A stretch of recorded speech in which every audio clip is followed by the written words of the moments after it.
Leonardo DiCaprio spoke at the service. Most people knew her as Jane Goodall, the icon, the legend. But the Jane I was fortunate enough to get to know was gentle, curious, funny, witty, and absolutely unstoppable.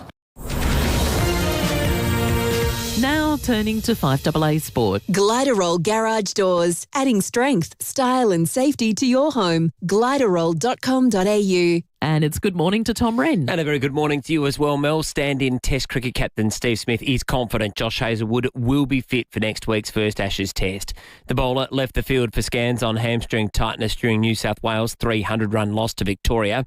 Smith says they were just being cautious. I looked at him, I said, how you going? He's like, a bit tight in my hamstring. And it's like, get off the field, disappear, you're done, go and figure it out. So, yeah, fortunately it was just some tightness and he's good.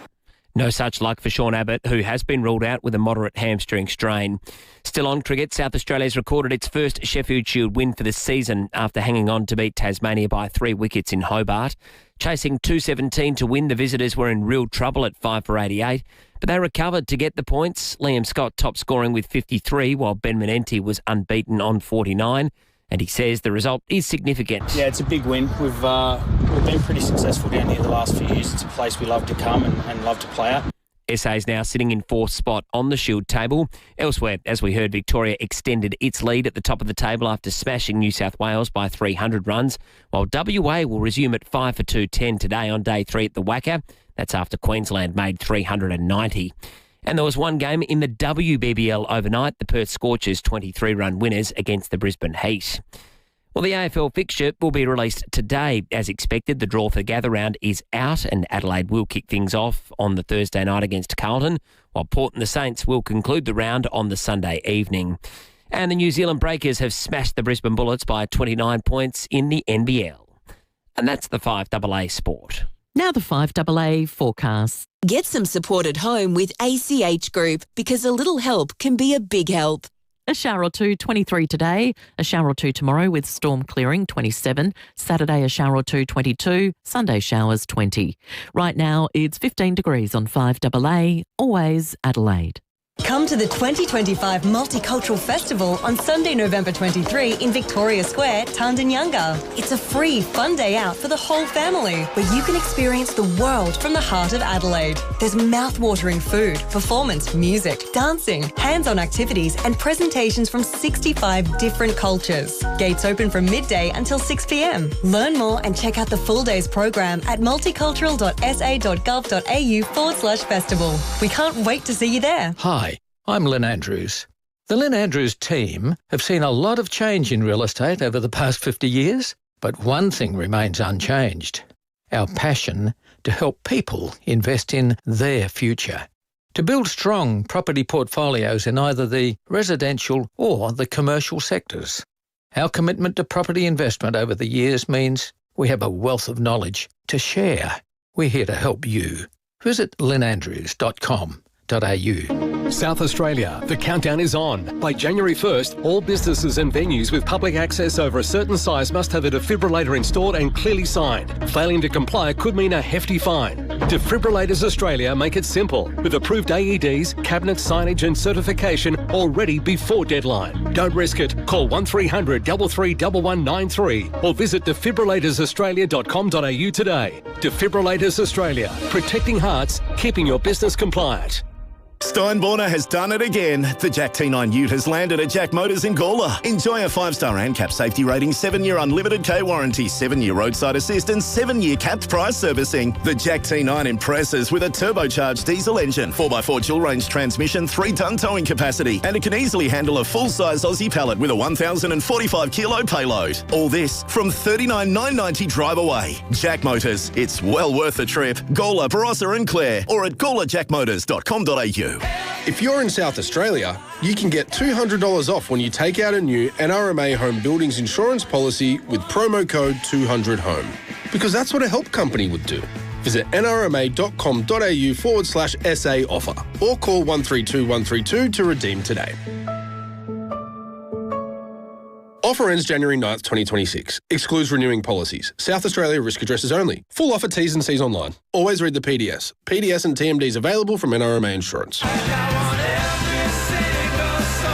Surprisingly big offers at Hyundai, like the Tucson from $39,990 drive away. Visit your participating Hyundai dealer today. Live from Hindmarsh Square, it's 5AA Breakfast. David Penberthy and Will Goodings. 6:09, good morning to you. Welcome to Thursday on 5AA Breakfast, the 13th of November. And Koshy's coming on today. We missed him yesterday, so we'll catch up with Koshy a little bit later today. Good day to have him too, because information's come out about Gather Round. The full draw comes out, the fixture comes out today. We've got some details around when the first showdown is coming. That came out last night, round 1 for Crows and Port. We'll talk to Koshy about all that after 7 o'clock today. Also, Matt Abraham Thursday morning dissecting the last week in spin. Always looking forward to Matt coming in. We're going to talk about a campaign to get more tradies. We desperately need more tradies. So Will Frogley from the Master Builders will be on the program after 8 o'clock to talk about that. Jane Riley is returning to TV screens. That's right. Jane Riley will be back doing TV with her son Eddie. In fact, as I came in this morning, I spotted our kitchen here at 5AA was all set up with cameras and whatnot. So I imagine we may have a cooking demonstration in our near future. And the other thing we're after this morning, we did see, I've already spied one on the text line. Anyone got any spectacular pictures of Aurora Australis that was bigger than it usually is, covered an area greater than it usually does? We would love to see them, but also call us and tell us where you were. Have you captured something like this before? Was it just by chance? Are you a gun photographer? 8223 and flick the messages through because we'd love to see them. Apparently, it was spectacular. David, and good morning to you. Good morning, Will. Good morning, listeners. I'd love to see something like that. It'd be a remarkable thing, wouldn't it? I mean, it's not that hard, is it? Well, no, but last night was easier than it just about ever has been too. Covered a huge expanse of South Australia. We've got a bit of a spacey themed program today, haven't we? We've got a great story coming up after 7 o'clock about this new Swan Reach Observatory telescope that's being unveiled later today. It's a bit of a breaking at 8 at 7. That story hasn't been announced or canvassed We yet. got a little bit of a beat about that, talking about the dark sky recently, didn't we? Yeah. During that chat, I mentioned there was a hope that there's something like this might get off the ground, which would be great. But you don't need giant space telescopes to have seen what we saw across Adelaide last night. So send through your pictures, 0480 08 1395. Is the AFL going to shaft SA and start taking Gather Round off to the highest bidder? Surely not. Surely not. I think it would just be ridiculous. I mean, it's only we're contracted to have it for only one more year, 2026, and then after that, who knows? But knowing the AFL, I mean, if you're going to, they never miss an opportunity to try to find a new revenue stream, and that's not necessarily a criticism. I mean, you want organisations like this to be financially stable. It is our national game. Everybody loves it. But what's the source of that speculation? Well, I don't know. I mean, just the fact that the contract hasn't been renewed and that Mally's going back in a lobbying mode to make sure that we keep it. Well, being glass half full, I would say it doesn't. The AFL gains nothing by giving a rock solid commitment to South Australia before sitting down at the negotiating table. Like it behooves that's true. the AFL to go, it's matured as a concept now. Yeah, but there's a few states having a look. But but that means that they're basically saying to Peter Malinowskis, if you want it, we want more taxpayers' money. Oh, absolutely. That's 100% what it would be. But that puts the pressure then on the Premier. I reckon he should play hardball like that. No. It's a great question. Inflation, because we've done so much to promote the game in South Australia, so much to invest and support grassroots football. Like you look at Barossa Park in Lyndoch, there's plans for other things in the pipeline for other regional centres in South Australia to get better football infrastructure. What does that do? It helps keep AFL as the dominant code. It's every time a new football arena opens in Lyndoch, that's probably 20 fewer kids who are thinking about playing soccer in the Barossa instead because they go, oh, this is pretty cool. It's a tough sell with the AFL, I reckon. I think protecting regional South Australia as an investment strategy, they'd go, but we have grander ambition than that. Protecting the game. Yeah, I know, but I don't think they see it. I think they would say, we gather around Hunter Valley grows the game. I think that's the way they see it. I don't think they see it as playing a defensive game in traditional states. They certainly don't treat traditional states like they need to play a defensive game. I think your justification is right. I just don't think the AFL sees it that way. Yeah. But it's a great question. It goes to I think that it's an interesting concept. Who has more to lose? Who's negotiating from a position of weakness walking away from the gather round contract? Well, can you imagine how embarrassing gather round would be in Sydney or Brisbane? Yeah. So the AFL won't want that. And Peter Malinowskis won't want to have been seen to have said, I've gone full Rob Lucas on this and decided it's too expensive. Round zero is a telling insight into how little a toss people in the rugby league states give about AFL. And if they want to spread that out over a whole 3-day weekend, good luck to them. The only one that is a threat is Perth, and it's too far. Yeah. You've turned yourself off. Logistically, Will. It's not... Did you think you weren't saying anything interesting? Yeah, so I you thought, turned just your shut microphone up, off? just self-edit. I do that sometimes. I was thinking of that Bruce Springsteen line, I'm just tired and bored with myself. Sometimes I hear things back on Facebook and I go, oh, shut up. I'm saying that about myself.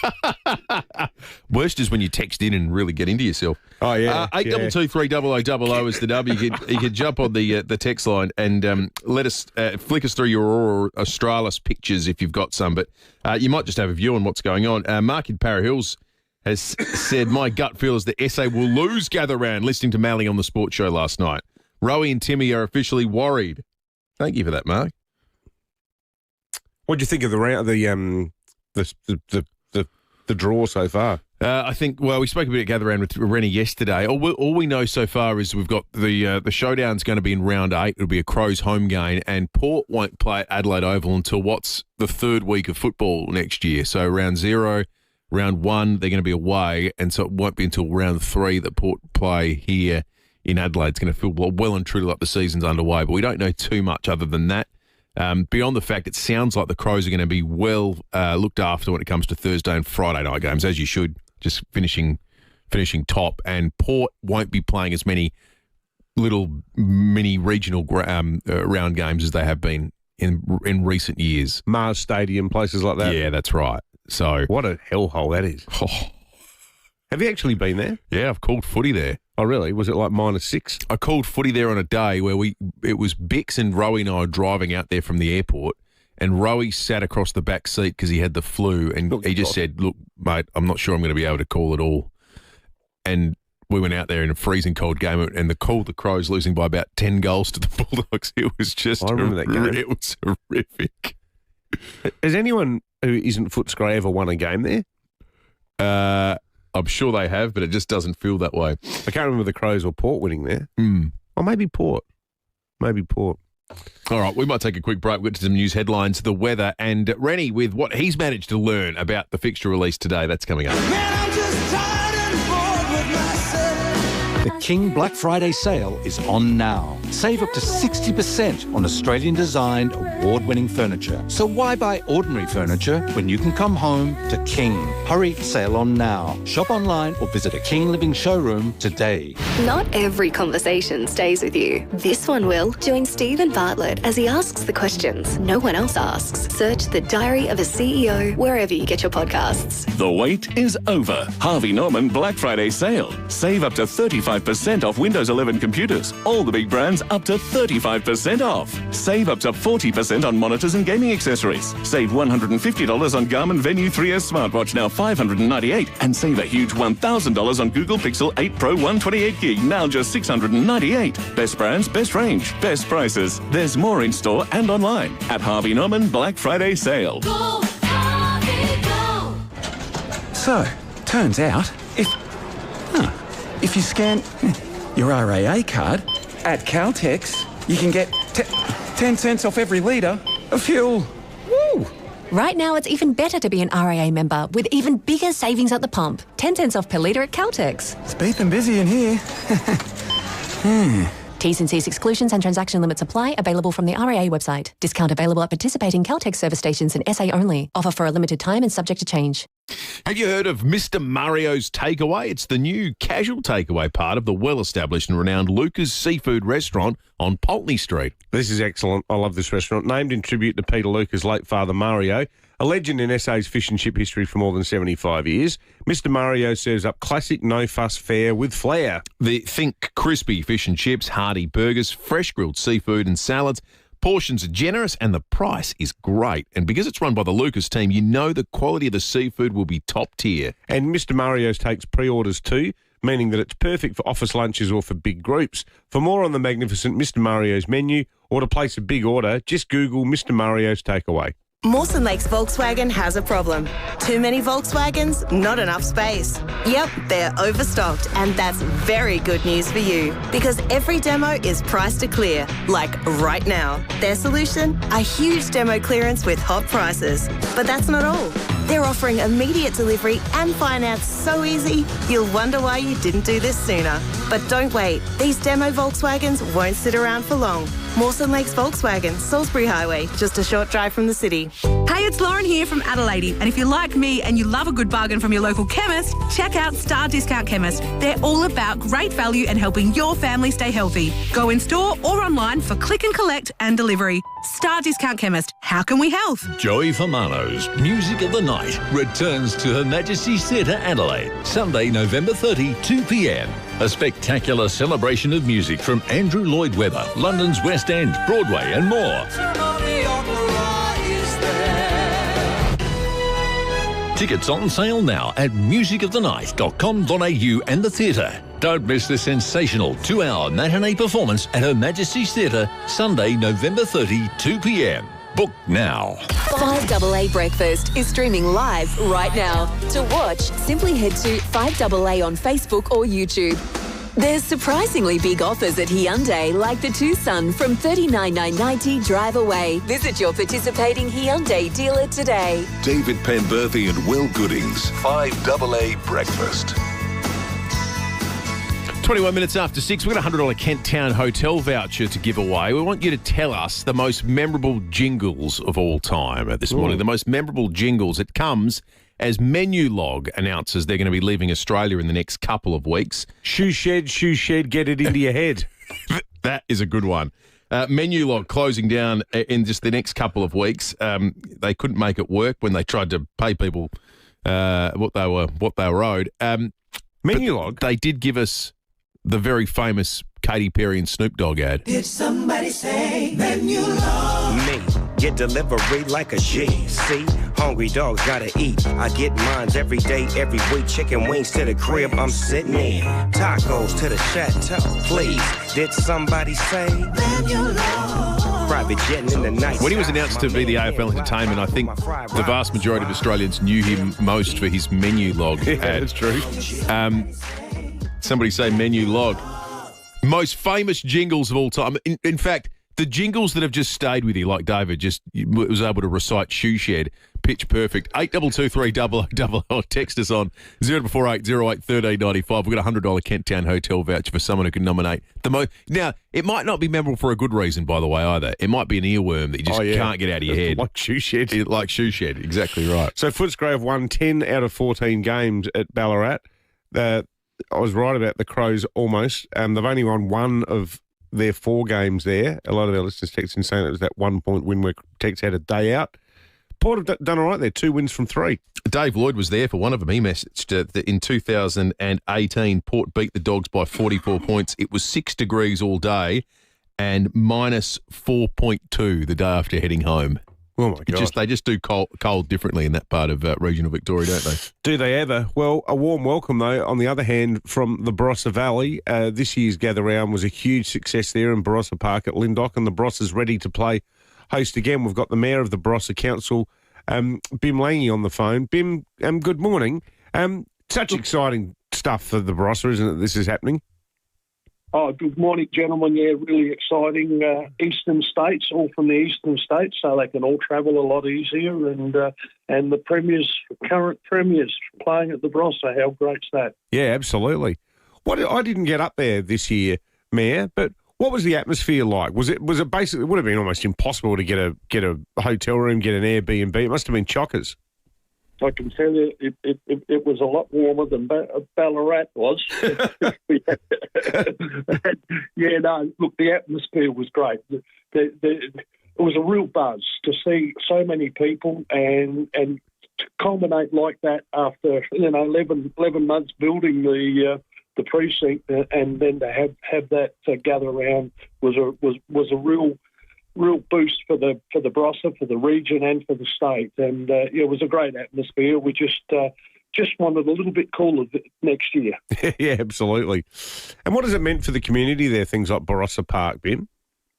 The Barossa Park has really functioned extremely well because the local footy, the netball there, the cricket's now on the oval, and little athletics. And so it's a regional facility. All part of our long-term plan was to have this facility, and the Premier just enabled it to happen sooner than later. And, of course, with Gather Round, it's been a huge economic boost for our region. Yeah, absolutely. And it's so good for the kids and the young people and older people too, who are getting out there and exercising and taking in all the community sort of benefits of team sport when Gather Round's not on. Well, Ben, good luck for next year. Hopefully it's not the last one. We want to keep this thing for as long as we can.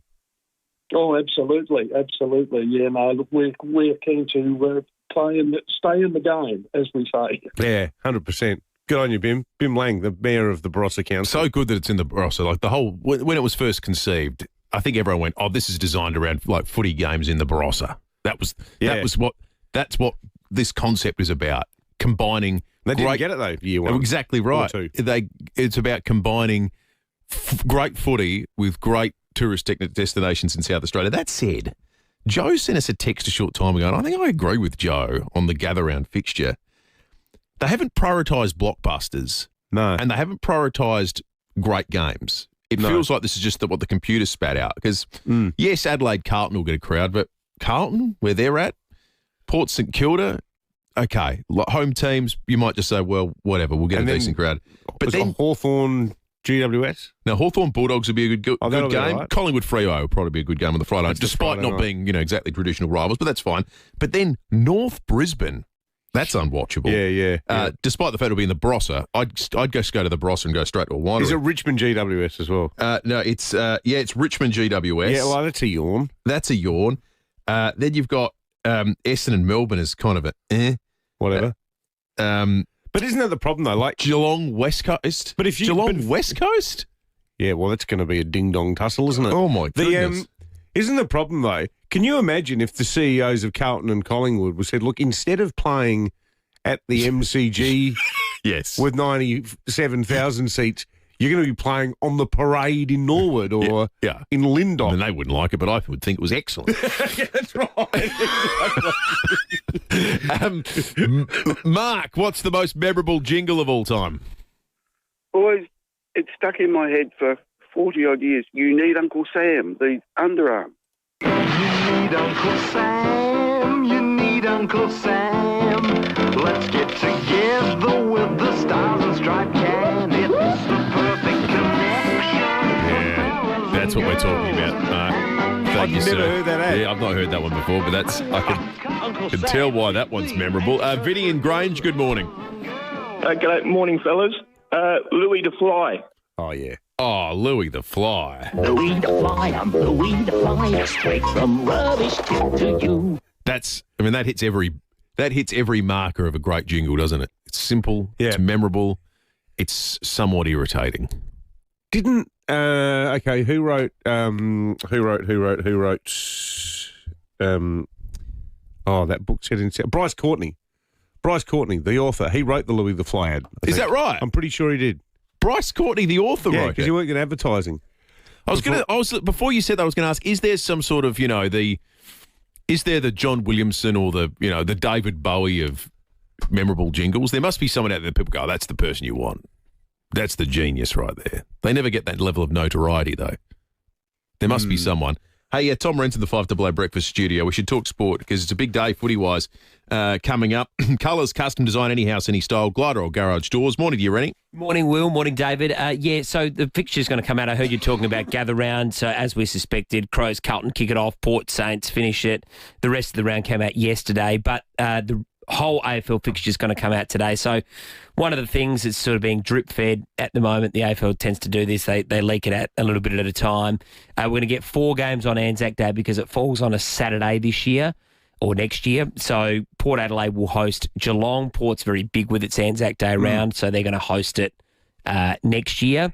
Essendon Collingwood will obviously be on that game as well on that day. Fremantle Carlton, I think, is another one. But Port and Geelong will play on Anzac Day here in Adelaide. Here in Adelaide. That'll be a great game. So it'll be a good game. Yeah, exactly. A good event as well. That's good for us to get into with Koshy about later. Yeah, definitely. So there was a bit of talk about the Crows in round 1 and, the cricket still being, because the Crows, my understanding, is wanted a Thursday or a Friday.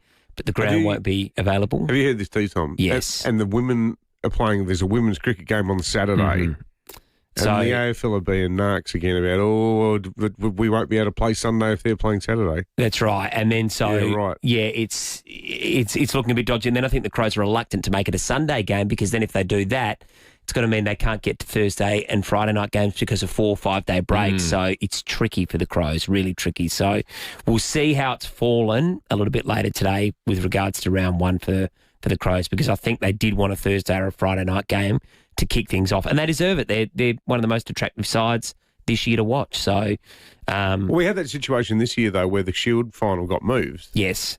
And, I mean, in the end, it was kind of good because it was great atmosphere for the SA win. Yeah. But is your mail, because I've heard whispers along the same lines, is it that it's another one of these cricket beat footy things? Definitely. That's a factor there. So in terms of jingles, I had lunch the other day with a few boys and one of the guys I had lunch with, Carmen his name was, he sang this jingle. The sofa shop is your only stop for the sofa you need. The sofa shop, come and drop in. Now, this is an important question, Reddy. Did he start singing that towards the beginning of the lunch or the end? Because how I think about Carmen changes based on how you answer that question. It was towards the beginning, I think. Right, so, okay. Yeah. Well, Carmen's quite something then. What a legend. What a great thing lovely guy. So we just had lunch at 88 O'Connell. Yeah. Just a quick bite. And so you've walked in and Carmen's just burst into Sofa Shop. It's Sofa Shop. And then I was looking at him and I was basically singing it to him for the rest of the afternoon. So, it was good fun. Does he still sing? Yeah, they've got a band. Him and Val Miliaccio, who you worked with at The Advertiser. Oh, yeah. Do they do any other tunes or just the Sofa Shop? No, they just play that one on repeat. No, they do. They have a band and they play a few gigs. And do they take requests? Will they do a bit of Foodland, the mighty South Aussies, yeah? Well, they're going to now. Good on you, Ray. Thanks, boys. Excellent, mate. This is 5AA News. Always Adelaide. A shower or two and 23 today with a 6:30 news. Good morning, I'm Mel Usher. Make RAA approved windscreen repairer, Complete Windscreens, your insurer repairer of choice. Visit completewindscreens.com.au. New emails have been released alleging US President Donald Trump was aware of Jeffrey Epstein's conduct and, quote, knew about the girls. Lauren Tomasi reports. There are 3 private emails which have been released this morning by US House Democrats, which form part of thousands of documents obtained by Congress. In them, Jeffrey Epstein names Donald Trump multiple times. In one, written in 2019, Epstein alleged of Trump, of course he knew about the girls, as he asked Ghislaine to stop. The White House has responded saying this is a manufactured hoax by the Democrats and says the Trump administration is the most transparent when it comes to Epstein. A further 20,000 documents have just been released. It was a late night on North Terrace with a controversial abortion bill voted down in state parliament. The bill restricted terminations of healthy, viable babies after 23 weeks and was put forward by former One Nation MP Sarah Game. It failed 11-8 in the Legislative Council. The majority of Liberal MPs have pushed for net zero to be dumped as the party prepares to announce a new energy policy. Michael Packey reports from Canberra. After a marathon 5-hour meeting, about 2/3 of Liberal MPs and senators demanded the Liberal Party abandon the pursuit of a 2050 net zero emissions target, arguing the policy is damaging the economy. Overnight, the party's energy spokesman, Dan Tehan, took the contributions of his 51 federal colleagues into account to come up with a fresh position, which will be revealed today. It appears net zero will be scrapped almost 5 years after supporting the policy, but the Liberals will still be committed to reducing emissions as long as power prices also come down. The world's autism experts are in Perth. Over the next 3 days, 1,500 representatives from 30 countries will look at the latest research on the cause of autism and how to support autistic people and their families. Spokesperson Joan McKenna-Carr says the conference is about sharing information. I think that it's always really good to have a conference that really plays back to families the importance of their role, and the importance of having good teachers who do the right thing, and the importance of good support people who also do the right things. AC/DC's national tour kicked off in Melbourne last night. It's their first show in Australia in a decade.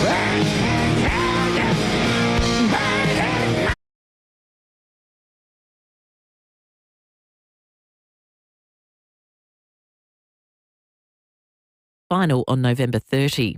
And Adele is adding actress to her CV. She'll appear in a new movie called Cry to Heaven with Colin Firth. Now turning to 5AA Sport. Colours, custom design, any house, any style. Gliderol Garage Doors. Gliderol.com.au. Here's Tom Wren. Thank you, Mel. The AFL will release the highly anticipated 2026 fixture today. 4 games on Anzac Day. Kiara Parker reports. Given Anzac Day falls on a Saturday next year, the league has reportedly scheduled 4 games on Anzac Day, including the traditional Essendon-Collingwood blockbuster at the MCG in round 7. Hawthorn set to take on Gold Coast in Launceston. Port Adelaide hosts Geelong, and Carlton plays Fremantle in Perth on April 25. Richmond will host Melbourne in the traditional Anzac Day Eve game at the G. In round 8, the Bombers are tipped to face off against former ruckman Sam Draper when they take on reigning premiers Brisbane in Melbourne. In round 10, the Lions will host Geelong in the grand final rematch. A media conference will be held later today to reveal the 2026 fixture. Well, a scare for Australia's Test squad ahead of next week's first Ashes Test, with Josh Hazlewood coming off in the Shield game for New South Wales with a hamstring strain. But he's since been reported to be okay and is expected to play in Perth. Meantime, South Australia's recorded its first win of the season after beating Tasmania by 3 wickets in Hobart. The result sees SA jump up to 4th. And that's the 5AA Sport. Now the 5AA forecast. Get some support at home with ACH Group, because a little help can be a big help. A shower or two, 23 today. A shower or two tomorrow with a storm clearing, 27. The weekend, Saturday a shower or two, 22. Sunday showers and 20. Right now it's 15 degrees on 5AA, always Adelaide. There's surprisingly big offers at Hyundai, like the Tucson from $39,990 drive away. Visit your participating Hyundai dealer today. David Penberthy and Will Goodings, 5AA Breakfast.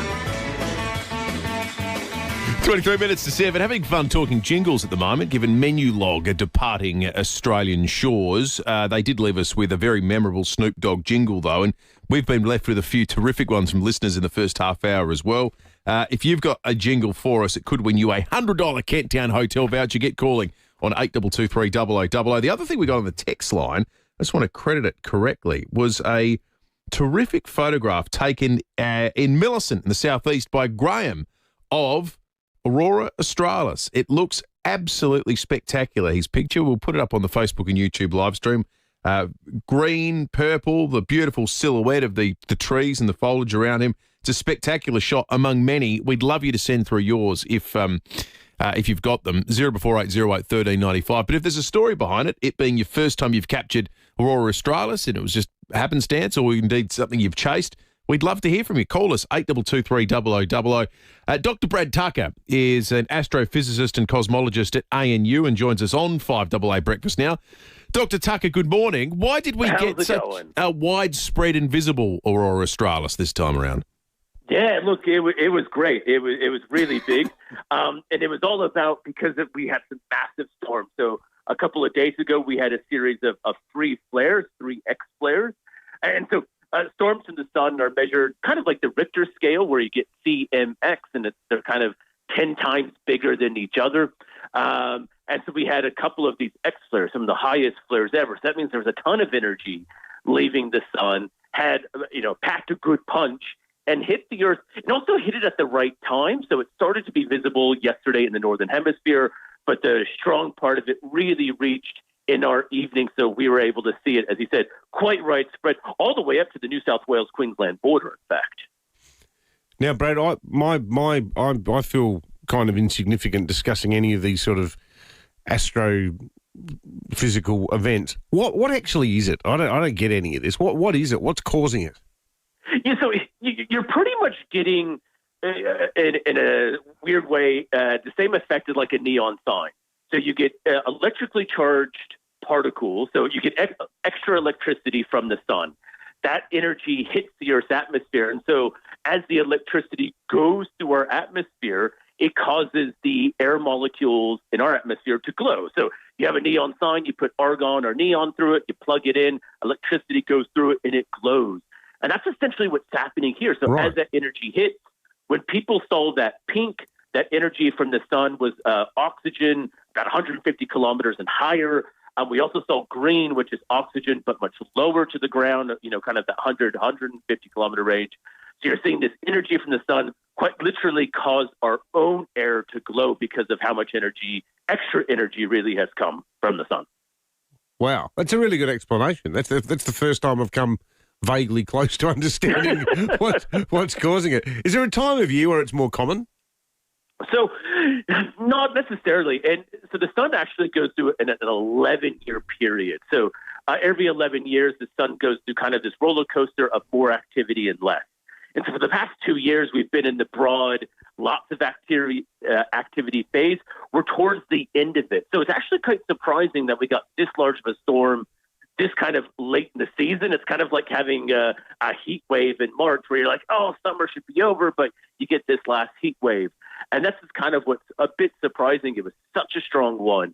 And also this, what we call season, this period of activity over the past couple of years has been stronger than others that we've seen. So just like some summers are hotter or drier than others, this season has been, or this period has been quite strong. So it's not necessarily better than others. You get a little bit of a better advantage in the winter just because the nights are longer. But really, it was quite a spectacular show and a little bit surprising just how strong and visible it was. Yeah, well, some of the images are just unbelievable. It looks like it's been computer generated. It's extraordinary. We always love talking to you, Brad. Dr. Brad Tucker from the ANU, astrophysicist and cosmologist. You can see why the Aztecs got so sort of into the whole idea of the sun, and there's the sun pyramid in Teotihuacan where you can walk up, but the steps are designed so that they're so narrow. The top of the step is so narrow that you can't walk down backwards. You have to walk down, sort of shuffle down sideways, because you're not allowed to turn your back on the sun, because the sun is the giver of life. It's dangerous. Hence the need for all those human sacrifices to keep the sun god happy, Will. Made a kind of sense, Well, didn't that's it? right. How sad is it that this day and age, the more spectacular a photograph is, the less likely you are to believe it? Don't you think? There would have been a time once people just texted through pictures of stuff like Aurora Australis and everyone just says, wow. And now every second one people go, yeah, is that AI?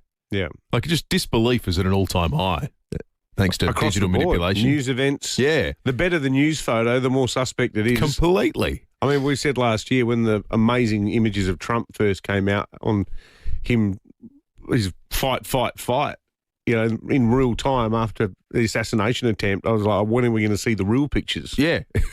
That's right. It's never been easier just to not believe I things. didn't know Menulog was up the spout.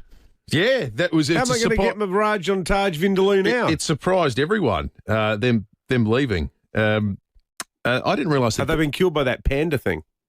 No. The sad thing about Menulog is they were started here. Yeah, they're Australian. It's just it was a purely business decision. Basically, they couldn't make money. I've noticed lately a few Adelaide restaurants had stopped using menu log. I know a couple of pizza bars near us just went, no, we're not using it. It might have been Uber Eats. I mean, that would be the logical thing, wouldn't it? Uber. Yeah. Uber just swallowing Uber up and everything. what's the other one that's big? Panda. Something Panda, isn't it? There's a DoorDash is big. DoorDash is big too. Let's talk jingles. Inspired by Menu Log. Terry and Kapunda's on the line with a chance to win $100 worth of Kent Town Hotel voucher. Morning, Terry. Yes, good morning, gentlemen. The old great Holden advert of football, meat pies, kangaroos and Holden cars. We love football, meat pies, kangaroos and Holden cars. Football, meat pies, kangaroos and Holden cars. It's a great advertising campaign by Chevrolet because they did that's just a total rip-off of the American ad that was running at the same time. Baseball, hot dogs, apple pie and Chevrolet. Oh, I didn't know that. Yeah, it was just... There's one of those beautiful things in a time before the internet. We just went, oh, that was a great ad made for Australia, but it was literally just the US ad for Chevy that was the words got changed. From a crowded field, one other thing I didn't know, and this is thanks to our excellent listeners, many of you have texted in saying, as did Phil from Henley Beach here, did you know Louis the Fly was sung by Ross Higgins, a.k.a. Ted Bullpit from Kingswood Country? I didn't know that. I'm not sure that's true. I think it was... a lot of people are saying it. Are they? Yeah. We might check that out. I think I was right about Bryce Courtney writing it. When you said there's no sort of who's the go-to ad man in Australia, historically it was John Singleton. Neil Williams performed the 1962 version of Louis the Fly. Maybe there was a remake. There was a remake, actually. It was relaunched in the 80s. Yeah. Sorry, when Ted you're might have right. done it. Subsequently, it was done by Ross Higgins, but I'd read that other name in looking at it as people had been talking to us. And Lee Perry did a more recent version that I'm unfamiliar with. Some breaking news out of State Parliament overnight. A vote was held on new legislation to raucous rallies on the steps of Parliament regarding a new and some changes to abortion legislation in South Australia. Aidan Hill was there as the vote unfolded. Aidan, what happened? Well, good morning, David and Will, and everyone listening at home. Well, the vote was voted down 11-8 at around 9 p.m. last night. We saw a very lively debate from members on the House. There were many opposed, obviously, and many who were in favour of it. Some of the notable things that happened, Jing Lee, who was famously a supporter of Ben Hood's similar bill last year, decided to flip on this one, cited that while she believed life to be sacred inside a conception, that women needed to make their own decisions on the matter. Well, because it was my recollection was, Aidan, that it was voted down by one vote last time, and this time it was 11-8. So there was a bit of change. Yeah. So a bit of change. So it was voted down 10-9 last time, and with Jing Lee changing her vote, that pushed it up to 11-8. And that Adelaide University law academic, the one who was she was made redundant or dismissed. I can't remember what the circumstances were, but then she got her job back. She's still there at Adelaide University. Was she physically inside Parliament? Because there was an issue last time where she was told off, was she not, for approaching MPs and so forth. Does she have to remain outside the building now? Yes, my understanding is that she was banned from Parliament after some of her antics last year, which involved shouting at MPs from the public gallery. The public gallery was, however, packed up until the vote at 9 p.m.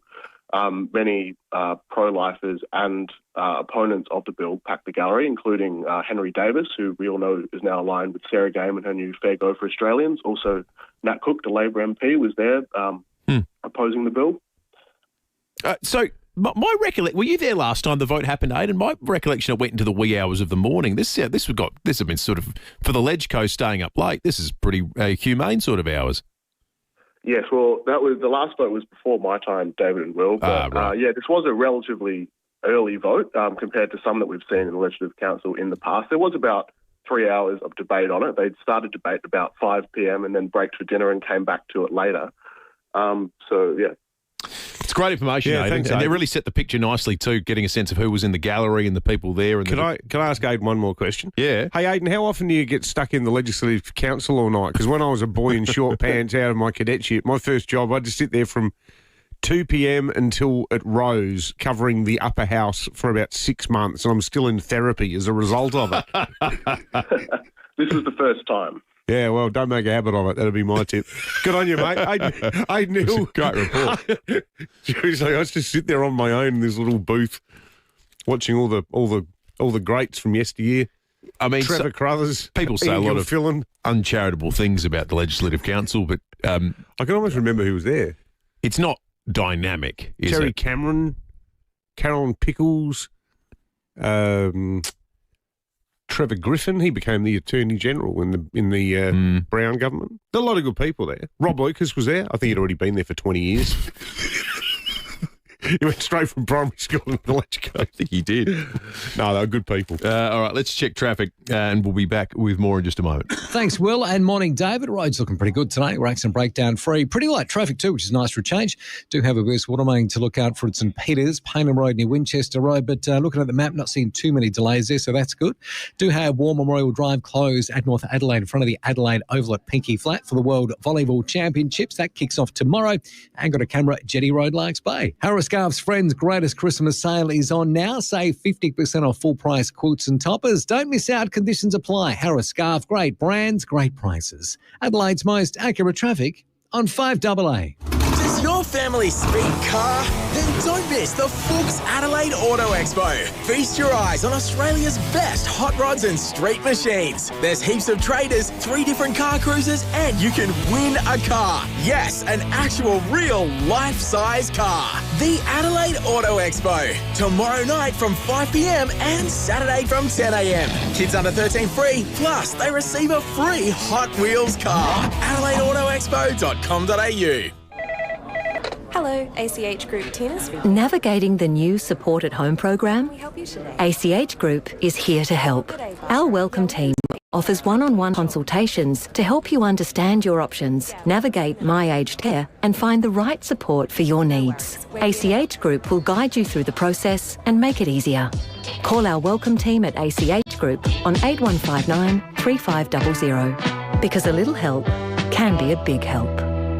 If painful muscle cramps are keeping you up at night, here's some good news. Introducing Caruso's new Super Magnesium Plus Vitamin K2. Caruso Super Magnesium Plus Vitamin K2 helps relieve painful muscle cramps when dietary intake of magnesium is inadequate. Plus Vitamin K2 supports bone and heart health. So if you're fed up with painful muscle cramps keeping you up at night, try Caruso's Super Magnesium Plus Vitamin K2 today. From leading pharmacies and health stores, always read the label and follow the directions for use.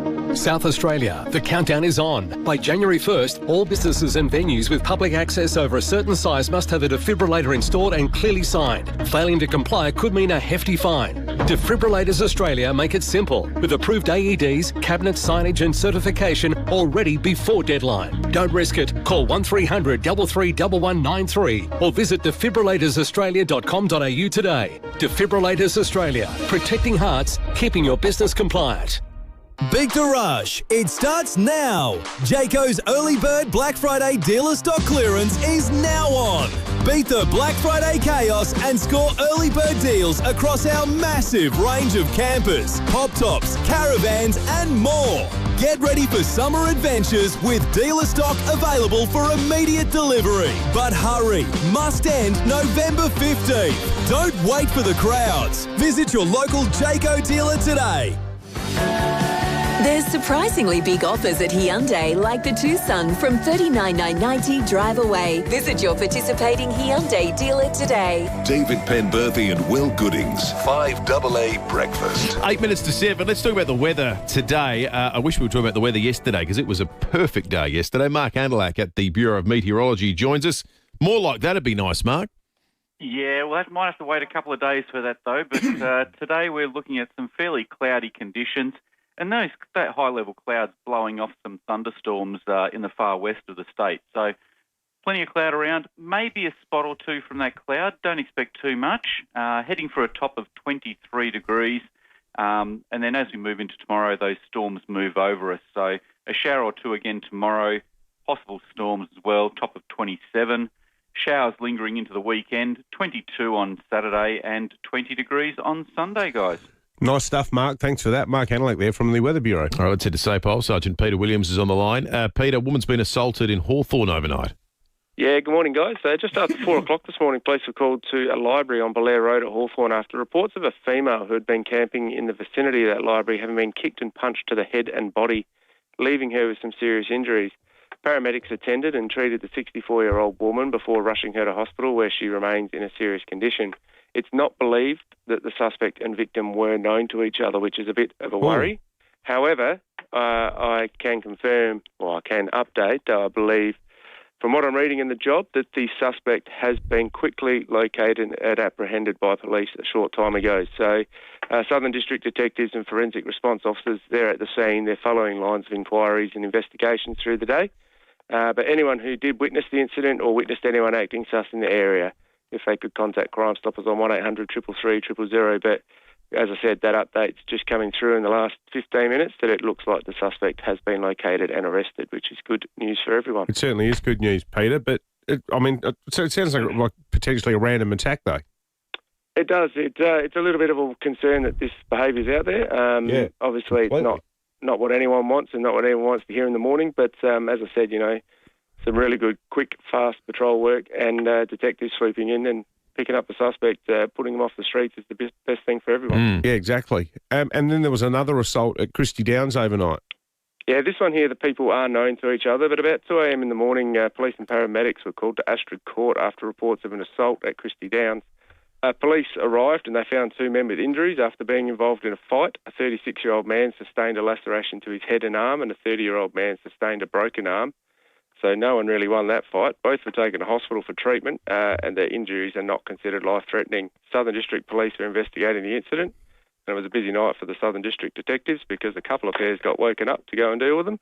And they're handling those 2 men in hospital as we speak, and they'll make some investigations and throughout the day work out who's responsible and if any charges are required. But again, anyone with any information, contact Crime Stoppers. And just lastly, Peter, you've arrested a man after driving recklessly.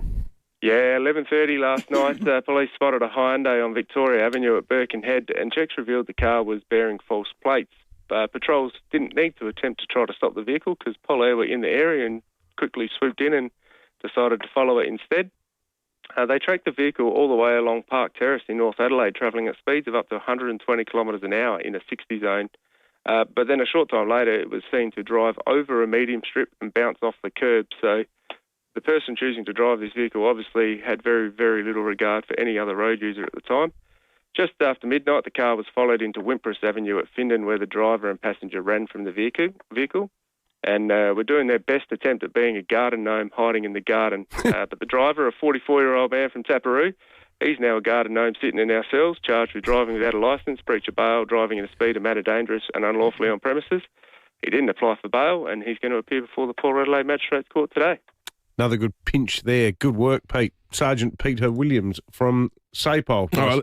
Text from Rob earlier, Aurora Australis. Rob says, you know why aliens never visit us? We get bad reviews, only 1 star. Thank you, Rob. We got $100 worth of Kent Town Hotel goodness to give away. You need to tell us the most memorable jingle of all time, given Menulog are leaving Australia. They've left us with one of the best examples of an earworm. There are many, many in history. Brett and Noarlunga Downs, you've got one for us? Yep. Good morning, fellas. David on the same age as you. Razzmatazz ad. Oh, yes. I'm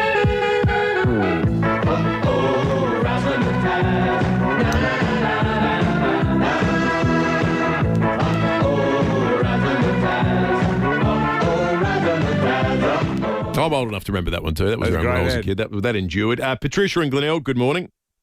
Well, I reckon I've got the best one that I've remembered all my life is We're Happy Little Vegemite. It's probably the most iconic, isn't it? Happy little Vegemite, as bright can be.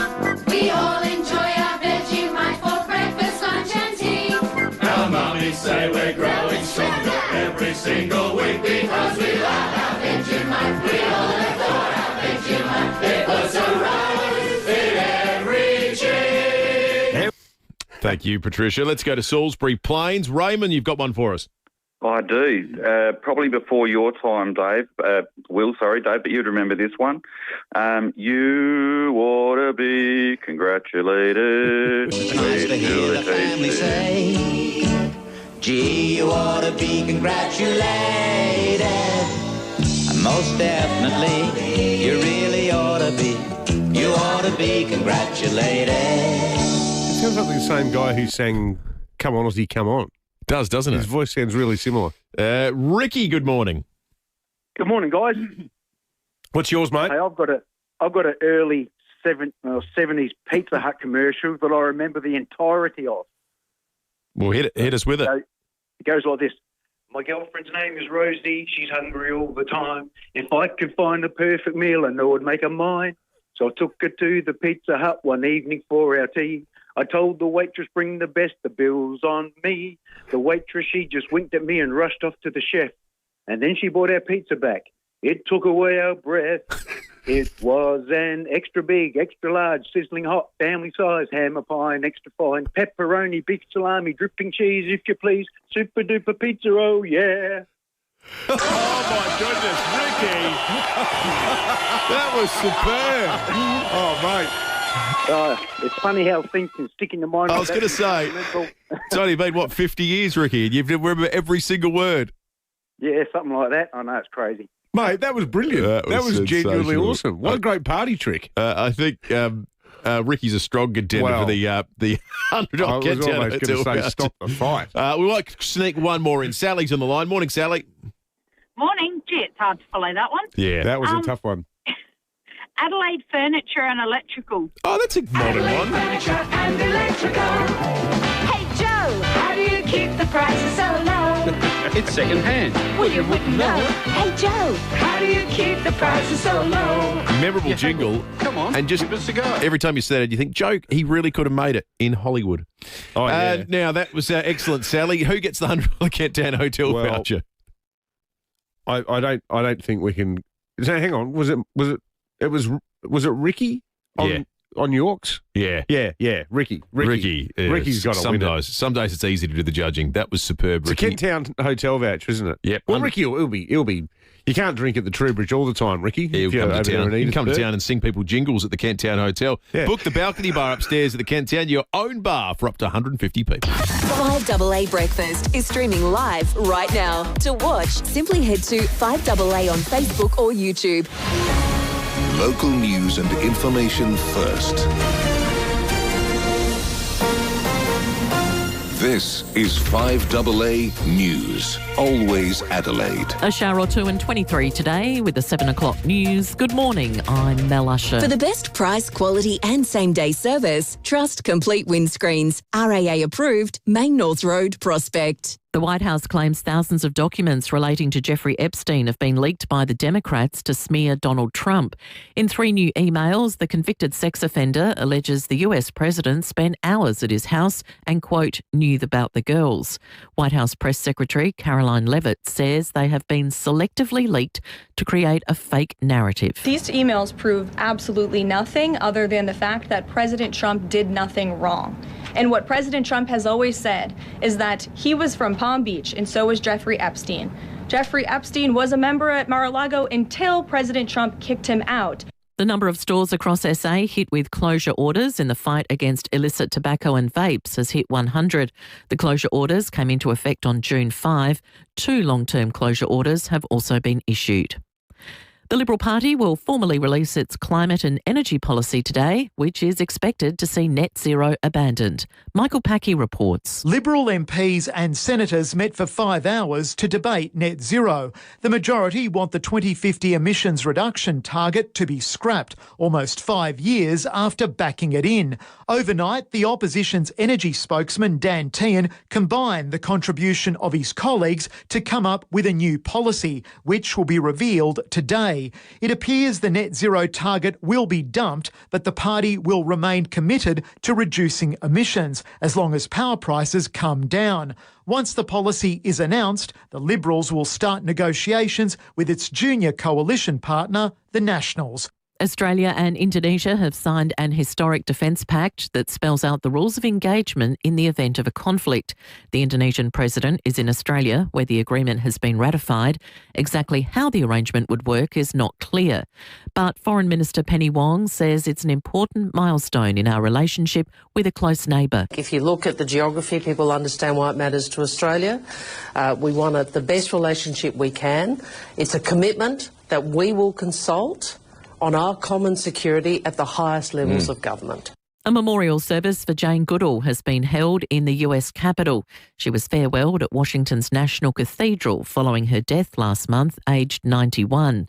Her grandson Merlin, who is carrying on her environmental work, spoke at the service. People would ask her, "Jane, what adventure are you going on next?" She would smile and say, "Well, I can't trek through the thick undergrowth or climb the steep hillsides anymore. The next great adventure will be discovering what comes after life."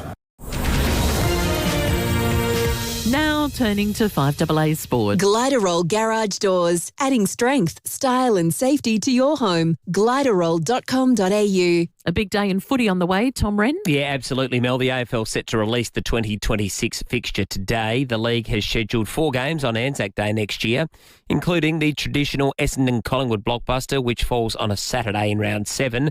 Hawthorn will take on the Gold Coast in Launceston. We'll have something locally too. Port Adelaide is set to host Geelong, while Carlton will travel to take on Fremantle in Perth on April the 25th.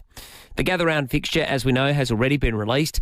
Premier Peter Malinauskas was asked on the Sports Show with Rowie and Timmy G if Gather Round would remain in South Australia beyond 2026. And we've also got to, accept the reality that there are other states who have an interest in this. So, we'd like to get a degree of certainty. One of the things that we're saying to the AFL, and I don't mind saying publicly, is, we don't want just a 1-year extension or a 2-year extension. Give us the ability to invest in the long term. To cricket now, and Aussie quick, Josh Hazlewood is expected to play in next week's opening test against England, despite feeling hamstring tightness during yesterday's Shield clash for New South Wales against Victoria. The Vics won that match, smashing the Blues by 300 runs. A great result for South Australia as well, beating Tasmania by 3 wickets in their clash in Hobart. Liam Scott was awarded man of the match for his 53 in the second dig, plus 5 wickets for the match. A Beth Mooney century, meantime, has led the Perth Scorchers to a 23-run win over the Brisbane Heat in the WBBL. Briefly, elsewhere, the Adelaide 36ers will be in action again tonight in the NBL when they take on the Jack Jumpers in Tasmania. There was one game last night with the New Zealand Breakers belting the Brisbane Bullets 113-84. And Yannick Sinner is taking on Alexander Zverev at the ATP Finals in Turin. Sinner just winning the first set 6-4. Aussie Alex de Minaur will take on American Taylor Fritz tonight. And that's the 5AA Sport. Now checking 5AA traffic. Lynn Andrews Real Estate, experts in commercial and residential property management. lynnandrews.com.au. Morning there. Roads looking really good for the run in today. Quite light traffic and we're accident breakdown free, so I take that we can get it. Do have a burst waterway to look out for at St Peters, Payneham Road near Winchester Road, but not too many delays, which is good. North Adelaide, Warm Road Drive is closed in front of the Adelaide Oval at Pinky Flat for the World Volleyball Championships. That is kicking off tomorrow. And look out for a camera this morning at Cavan Road at Dry Creek. Do you or someone you care for need complex mental health support? Sane can help. Choose from a range of free digital and telehealth support services. Visit sane.org today. Adelaide's most accurate traffic on 5AA. Now the 5AA forecast. Get some support at home with ACH Group, because a little help can be a big help. Heading for a top of 23 today with a shower or two. A shower or two tomorrow with the storm clearing 27. Saturday, a shower or two, 22, and 20 with showers on Sunday. Right now, it's 15 degrees on 5AA, always Adelaide. When life hits the fan, clean it up with a new Cashies loan.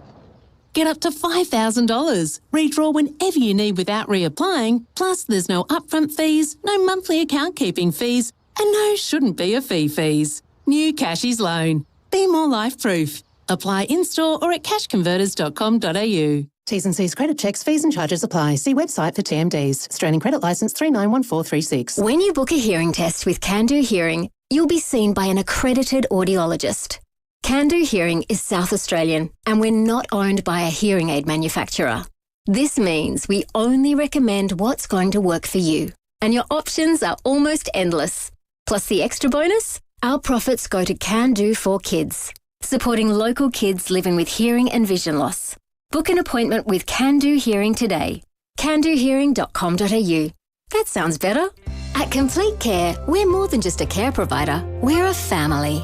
As we celebrate our 10th year, our mission remains the same, to empower our specialised team of carers and client service managers to help people living with a disability. We provide personalised services, including cleaning and home maintenance, to social support and transportation. We look after you like family, offering a warm, caring touch that sets us apart. At Complete Care, we're the company with heart. Complete Care, with a K. If your air conditioner is over 15 years old, it's costing you way too much to run. With today's technology on ducted and split systems, REQ air conditioning can reduce your running costs considerably with brands like Mitsubishi Electric, keeping your entire home at the perfect temperature all year round for less. Stay cool, stay warm, save money with REQ Air Conditioning and Energy Solutions. Google REQ Air Conditioning for a free in-home quote. Stay informed, get involved. 5AA, always Adelaide. It was an extra big, extra large, sizzling hot, family size, hammer pie, extra fine, pepperoni, beef salami, dripping cheese, if you please, super duper pizza, oh yeah. There's surprisingly big offers at Hyundai, like the Tucson from $39,990 drive away. Visit your participating Hyundai dealer today. David Penberthy and Will Goodings, 5AA Breakfast.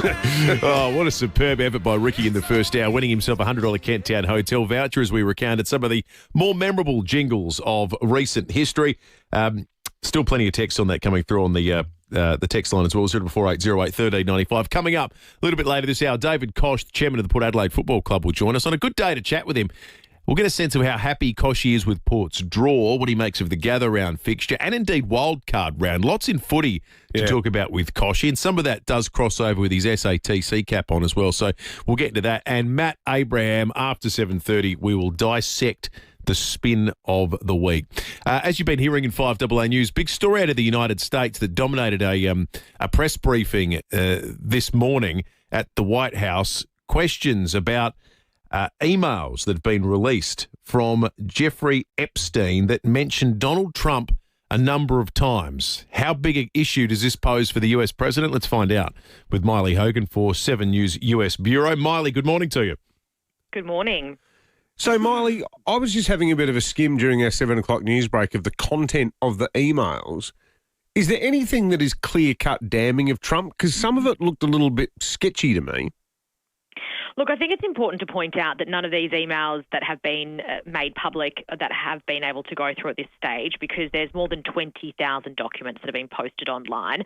But 3 emails in particular that were brought to the Democrats brought to the attention of the world by publishing them. None of them have been directly sent to Donald Trump. These were Jeffrey Epstein's emails that have been sent to associates. So this is his words mentioning Donald Trump, and I think that is important to keep in mind when looking at the context of these emails.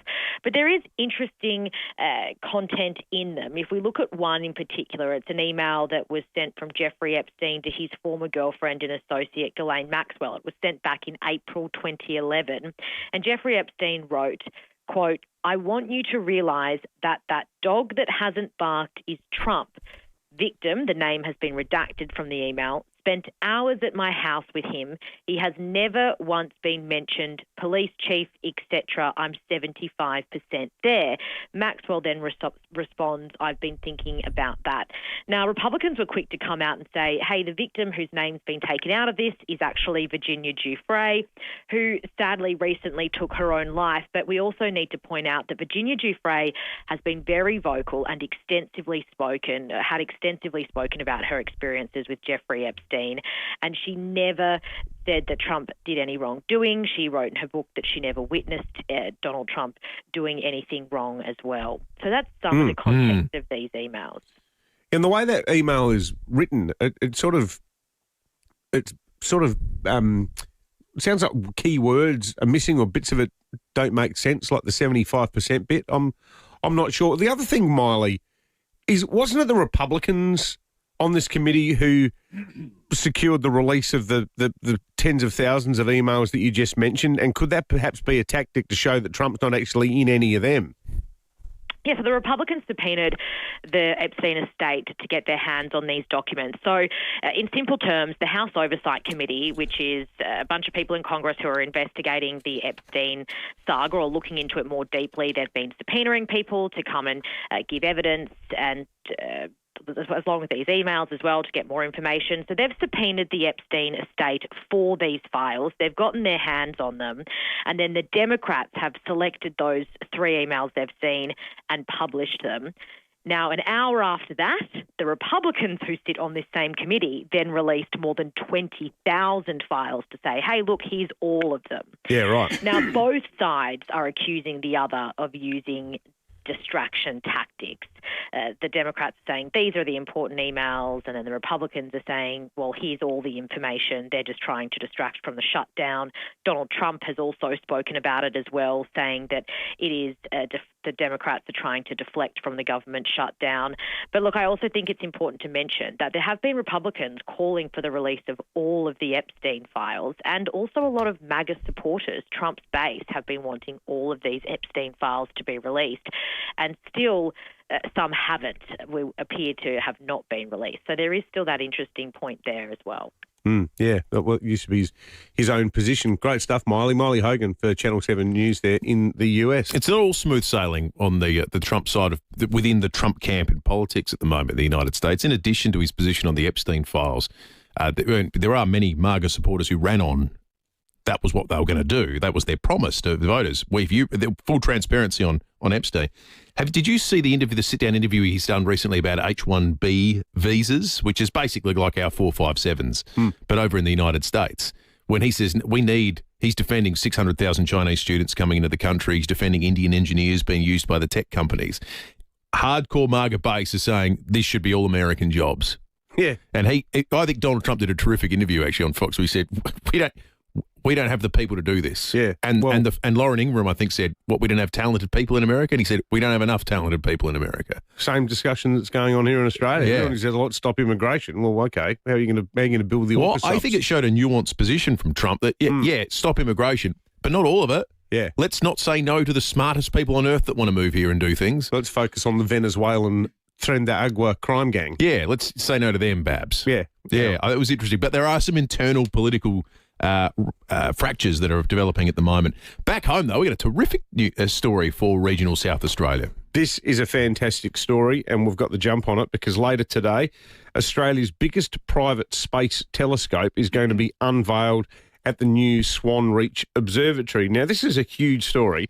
This telescope, it's a $1.3 million telescope and observatory facility. It's going to be unveiled later today by South Australia's Senator, the Federal Minister for Trade and Tourism, Don Farrell. Well, it's the brainchild to a large degree of John George, who has an Order of Australia. He's an Adelaide business identity. He's a philanthropist, someone who, to his credit, has given a lot of money back to the community, and he has a home near Swan Reach. We've got John on the line now.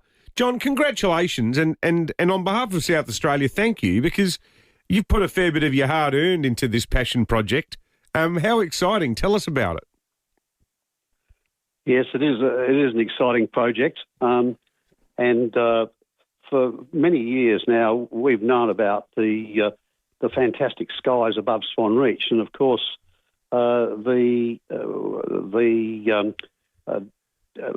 accreditation that's been recently received, or received about 3 or 4 years ago, as an international dark sky reserve and a gold standard, and the only one of that kind in Australia.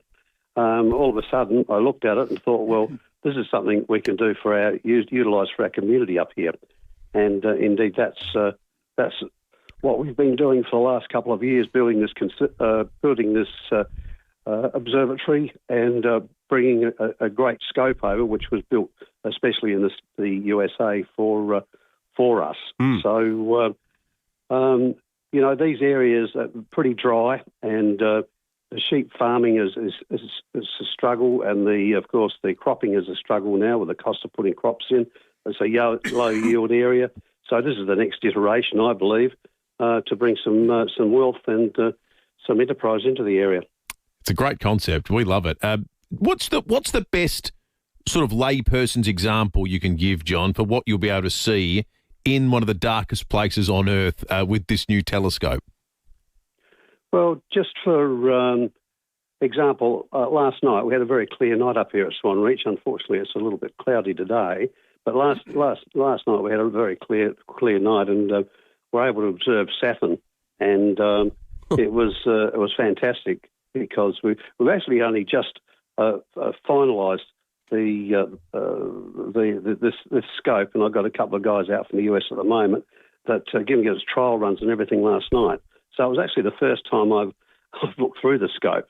But it's absolutely exciting, and of course with the different things fitted to it, we can look at the moon, and I believe we can even look at the sun, and we're going to be able to beam out of this scope also across to places like the hotel here, where we'll be hopefully having dinners here with the scope going, and with the pictures from the scope of the different nebula and that sort of thing, and stars being beamed directly into our dining room. So while you're having a chicken schnitzel. While you're having a chicken schnitzel or a fine steak and a fine red, yeah. John, this is an amazing bit of gear. So it's 3 metres tall, weighs half a tonne. You've described it as the Ferrari or Porsche of telescopes. Yes, it was recommended to me by one of the state's top scientists who's dealt with a company in the US before, Planewave, and these things are just incredible.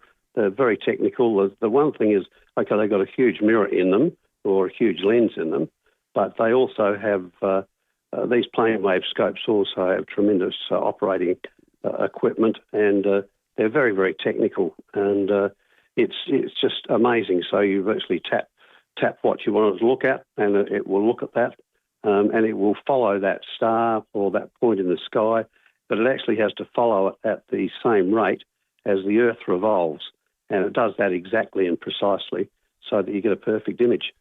Well, it's pretty impressive. I'm still learning about it myself, actually. Yeah. Yeah, it's just an extraordinary thing, and it's going to be a big draw card for tourism for the region, John. And you know, as I know that the council, they didn't have a plan for the observatory that was funded, and it would have taken a long time to achieve. But you put a lot of your own money into the project, and it's going to be of benefit to kids and people living in the area, schools, you name it. So good on you, John, and all the best for the launch today. And I tell you what, at some point, I'd love to head up there. It sounds like an amazing thing. Yeah. John George, the organiser and the key donor of the project, the telescope project that's going to make Swan Reach the gateway to the stars. So it's the biggest town in that dark sky reserve that we've got in that part of the state. The thing I love about this entire project is it all seems so community driven. They realised they had this unique resource out there. How do we tap into using it? And they've done it. The community there's done a great job. Let's check traffic. We're going to have a very quick break, and we will come back and be chatting with Koshy in just a moment. Morning there at Elizabeth East. A car fire causing big delays. The main North Road near Halsey Road. A breakdown also causing big delays at Wingfield, North-South motorway near Rosberg Road. And St Peters this morning, a burst water main, Paynham Road near Winchester Road. Busy South Road at Karata Park, both directions, with a camera Midway Road, Elizabeth Park. The award-winning Nissan X-Trail range, now even better value with e-Power hybrid for the price of petrol. Search Nissan offers today. T's and C's apply. Adelaide's most accurate traffic on 5AA. 5AA Mornings with Graham Goodings. We're paying tribute to remember Adelaide radio icon Leon Bono. He sat in this very seat 9 o'clock each morning for more than 20 years, ruling over the Adelaide airwaves. Huey, good morning. Shame I've lost such a good character and a good person. Graham Goodings. There's only one person that I know of that could help, and that's Leon Bono. He's a funny, lovely man. Weekday mornings from 9 on 5AA. Always Adelaide. It all started in the back shed. Maybe it started early. Or late. Either way, the Olympic Industry sale means there's no need to wait. With big savings on our entire range of SA-engineered sheds, garages, carports and verandas, you can afford to start something big, tough, or tasty in your own backyard. Start something with the Olympic Industries sale. On now. Hello, ACH Group, Tina speaking. Navigating the new Support at Home program? ACH Group is here to help. Our welcome team offers one-on-one consultations to help you understand your options, navigate My Aged Care and find the right support for your needs. ACH Group will guide you through the process and make it easier. Call our welcome team at ACH Group on 8159 3500 because a little help can be a big help. For 50 years, Sterling Homes has set the standard, which is a long time in business. And now, to celebrate their 50th anniversary, they're inviting you to share your dream with them. With Sterling Homes, you get $15,000 worth of luxury upgrades your way at no extra cost. Choose what matters to you. It could be reverse cycle air conditioning, stone bench tops, solar panels and more.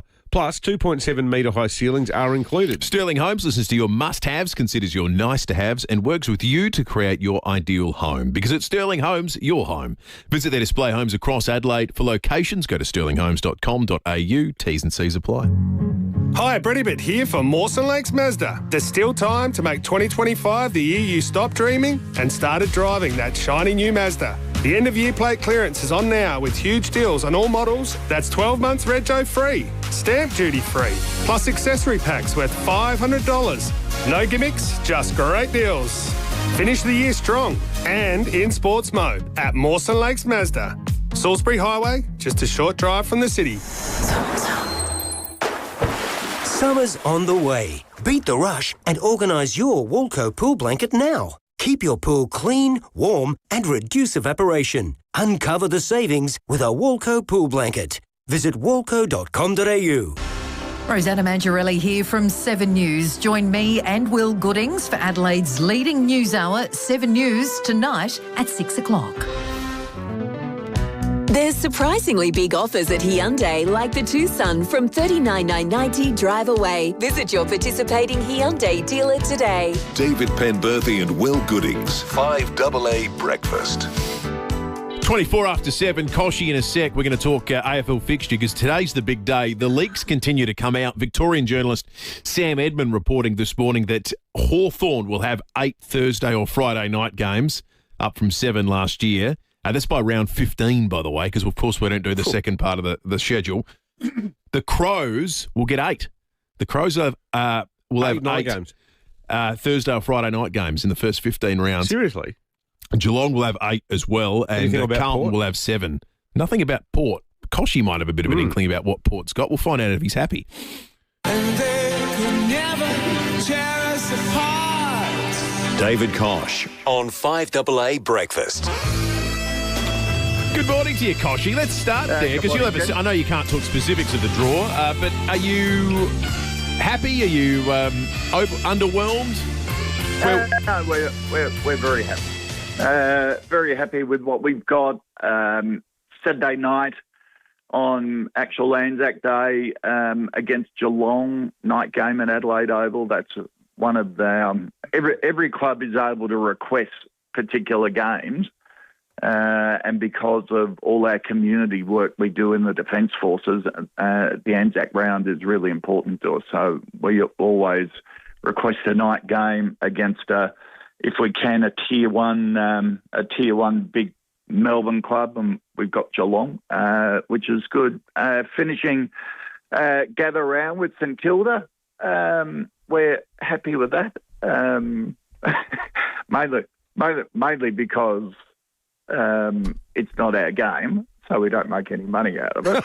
We were a bit narky last year when they put us up against Hawthorn, which we would have much preferred that to have been a home game during the year, so we can get the benefit of the rivalry. But the AFL got the benefit of the rivalry, which annoyed us. But the AFL understood that and have worked with us for this year. So some big games against Essendon, against Carlton at home, time slots that suit our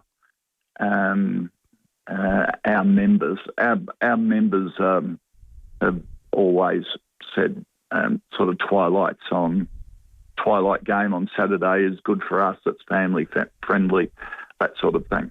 So, we're pretty happy. And one of the things that I do laugh about each year when everyone starts to rate the draw. Oh, did you get a hard draw? You got a soft draw and all that sort of stuff.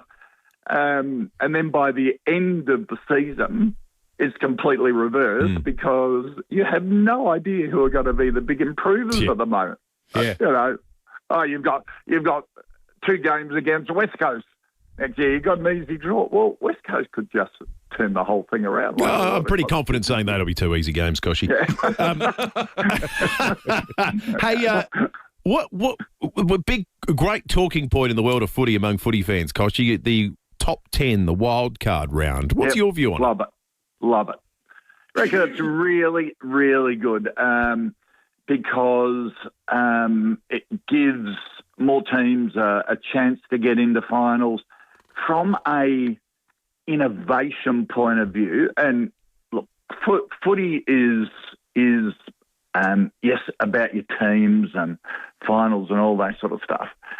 But you know, the AFL's looking years down the track with the changing media scene. You know, will the next round of broadcast rounds, and remember, broadcast revenue is the biggest revenue in the AFL. It is the thing that pays the salary cap and all that sort of thing.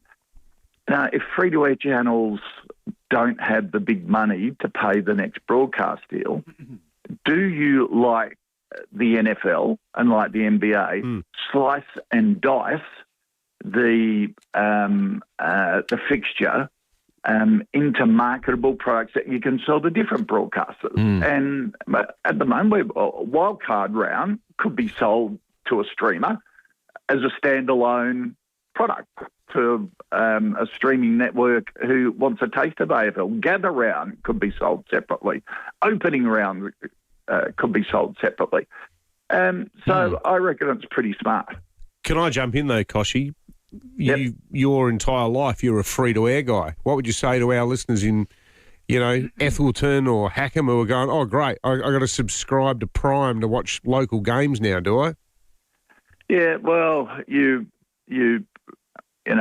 I would ask how many people don't have free-to-air TV, and at least part of free-to-air TV. And in 7 years' time, all of those streaming services, like they're starting to do in the US, have free-to-air models as well, offshoots of them. So, yeah, that's the way of the game at the moment, and that's the way of sport. Live sport is, and we have the anti-siphoning rules at the moment, so that protects the ability to access games on TV. And while that changes, that's assured. But in the future, that could all change depending on how many networks there are and whether there are any networks left or whether they become more streaming. And you've look, even the free-to-air networks, like Nine, with the rugby, you can only get on Stan. Yeah, well, that's true. Yeah, it's a fascinating chat. Yeah. We'll have to continue it sometime. Yeah. Great to talk, Koshy. Good on you, Dave. All right, guys. Thanks. Port Adelaide Football Club Chairman and Compare the Market Economic Director, David Koch. Stick around. Matt Abraham's next. This is 5AA News. Always Adelaide. A shower or two in 23 today with the 7:30 news. Good morning, I'm Mel Usher. Chipped windscreen. RAA approved repairer Complete Windscreens repairs it from just $99. Find the big red koala. A woman sleeping rough has been assaulted at Hawthorn this morning. Sergeant Peter Williams says they were called to the Mitcham Library on Belair Road after reports she'd been kicked and punched, suffering serious injuries. The suspect has been quickly located and apprehended by police a short time ago. So Southern District Detectives and Forensic Response Officers, they're at the scene. They're following lines of inquiries and investigations through the day. It's not believed the suspect and victim are known to each other. Labor has likened the ongoing climate and energy talks in the Liberal Party to a reality TV show. The opposition is expected to reveal its dumping support for the net zero emissions reduction target. The Liberals will then have to reach a united policy with its political partner, the Nationals. Senior Government Minister Penny Wong says the whole process is breathtaking. You see more chaos inside the coalition. How long has this meeting been going? Is this 2 or 3 days? I've been sort of focused on the Indonesia, and it doesn't seem like they have an outcome yet. You know, it's what is it? More drama than maths. Almost as many breakups, I think. New Jeffrey Epstein emails have been released and it puts the US president front and centre. In the correspondence to his close associate, Ghislaine Maxwell, Epstein alleges Donald Trump spent hours at his house and knew about the girls. The president has always emphatically denied any knowledge of the convicted sex offenders' operations. The White House has accused the Democrats, who released the emails, of peddling a fake narrative. A petition to end recreational duck shooting will be presented on North Terrace this morning. It will be handed to MP Erin Thompson, who'll then table it in Parliament. The just over 22,500 signatures makes it the largest petition presented during this term of government. Patchy phone services are making more Australians lose their patience with their telcos. The latest Telecommunications Ombudsman report shows compensation claims are climbing even as service reliability improves in the bush. Ombudsman Cynthia Gabert says the country's connection issues are still widespread. New South Wales gets the most overall complaints, so there's sort of ups and downs across the different areas, hotspots, I suppose. You know, Victoria had an increase in 6 different types of issues, whereas other states had decreases. So it does vary significantly across the country. And in the US, after more than 230 years, the last ever penny was minted yesterday in Philadelphia. But pennies are still considered legal tender. Now turning to 5AA Sport. Colours, custom design, any house, any style. Gliderol Garage Doors. Gliderol.com.au. Here's Tom Wren. Thank you, Mel. Adelaide is set to be rewarded for its strong season, with reports they'll be getting 8 Thursday or Friday night games in the opening 15 rounds for next year. It's unclear yet how many Port will get, but Chairman David Koch has told David and Will he's happy with what they've got. Some big games against Essendon, against Carlton at home, time slots that suit our members. Our members. Stand-in Test cricket captain Steve Smith is confident Josh Hazlewood will be fit for next week's first Ashes Test in Perth after suffering hamstring tightness in yesterday's Shield clash, which forced him from the field. I looked at him, I said, how you going? He's like, no, a bit tight in my hamstring. And it's like, get off the field, disappear, you're done, go and figure it out. So, yeah, fortunately it was just some tightness and he's good. No such luck for Sean Abbott, who's been ruled out with a moderate hamstring strain. Meantime, South Australia has got its Shield title defence back on track with a 3-wicket win against Tasmania in Hobart. The win sees SA jump up to 4th on the table.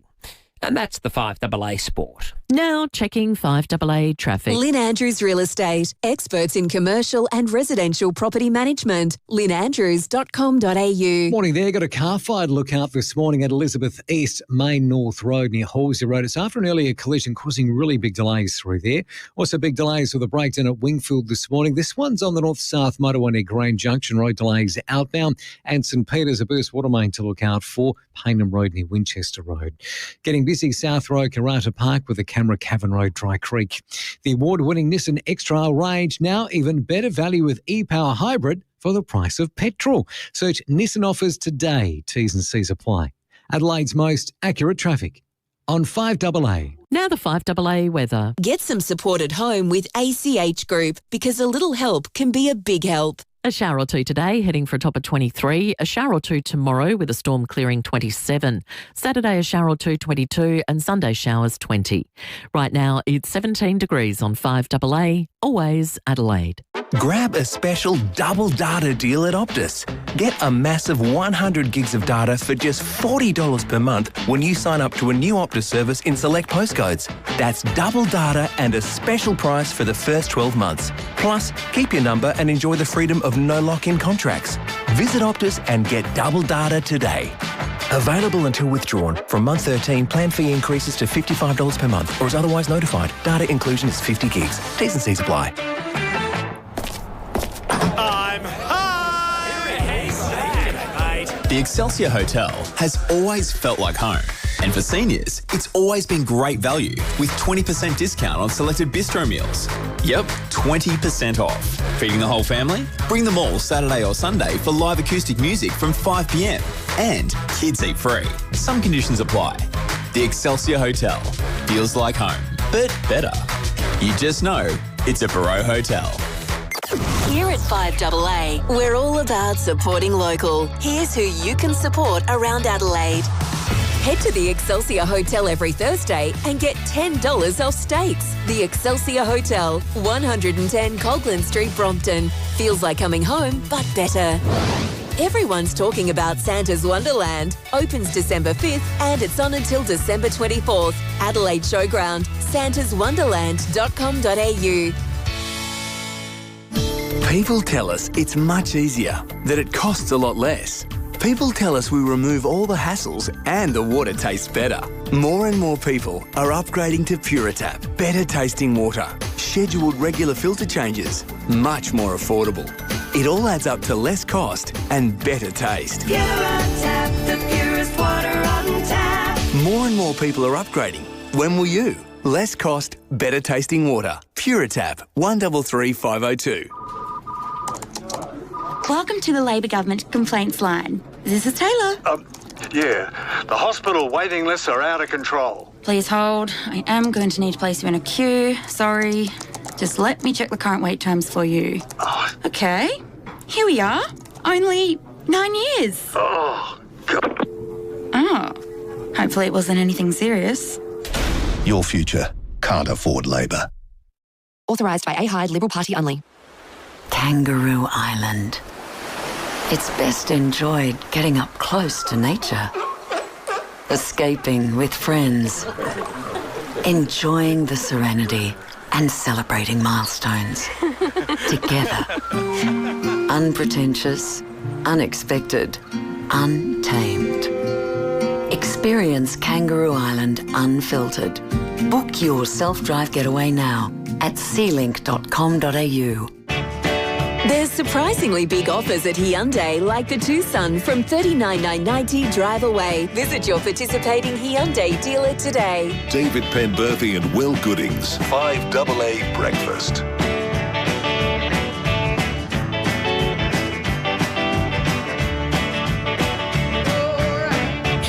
20 minutes to 8, still to come this morning. A new campaign to get more tradies. We desperately need more tradies. Master Builders Association CEO Will Frogley will join us on the show. And love it when I come into work and see the 5AA kitchen with full cameras set up and the cooking set up, and it's all ready to go, because it means something fun is going to happen out there. And it's going to happen with one of our absolute favourites, Jane Riley, and her chef son Eddie are going to be out there cooking, and I think you're going to cast a watchful eye over the entire thing too, David. Yeah, I might learn something watching Eddie cook. He's an absolute pro. He's the head chef at Lucas and doing a great job there.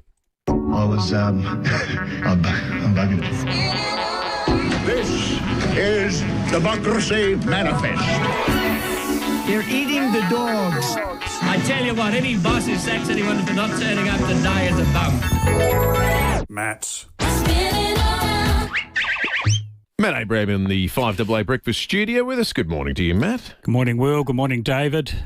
Yes, well, I'll be doing... I'm Tembo tomorrow, is correct? Yes. Yeah. It's breaking at 7:35. I am abandoning my post. Exactly. I am going to a mate's retirement party in Sydney, flying out later this morning. So, Matt, thank you for pulling on the boots and coming in. Well, will I need to have some sort of recipe?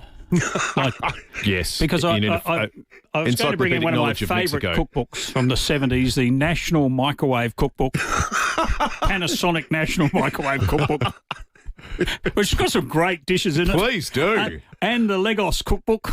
That's a good cookbook. I've got that one. That is, yep. Well, of course. That is the Legos tomato paste Legos, people. yes, it is. It is. Yeah. Can you speak any Spanish? No. All right. Well, you've heard me try to... Some key elements of the show will be a little bit different then. But you've heard me try to speak English. You need some meandering Mexican anecdotes. You need a flanny. You'll be right, man. You're like, it's like riding a bike. I could come in fishing gear, but anyway. You should. Except I haven't been fishing for a while. No, I can't find any of it. No fish. Now, you, yesterday morning, or day before, had Tom Koutsantonis on about this. We had two big money things happen this week. So let me backtrack. The first is the Auditor General, who is sort of saying that, look, with debt headed to 50 billion, let's, what's the US senator says, $1 billion here, $1 billion there. Before you know it, you're talking real money.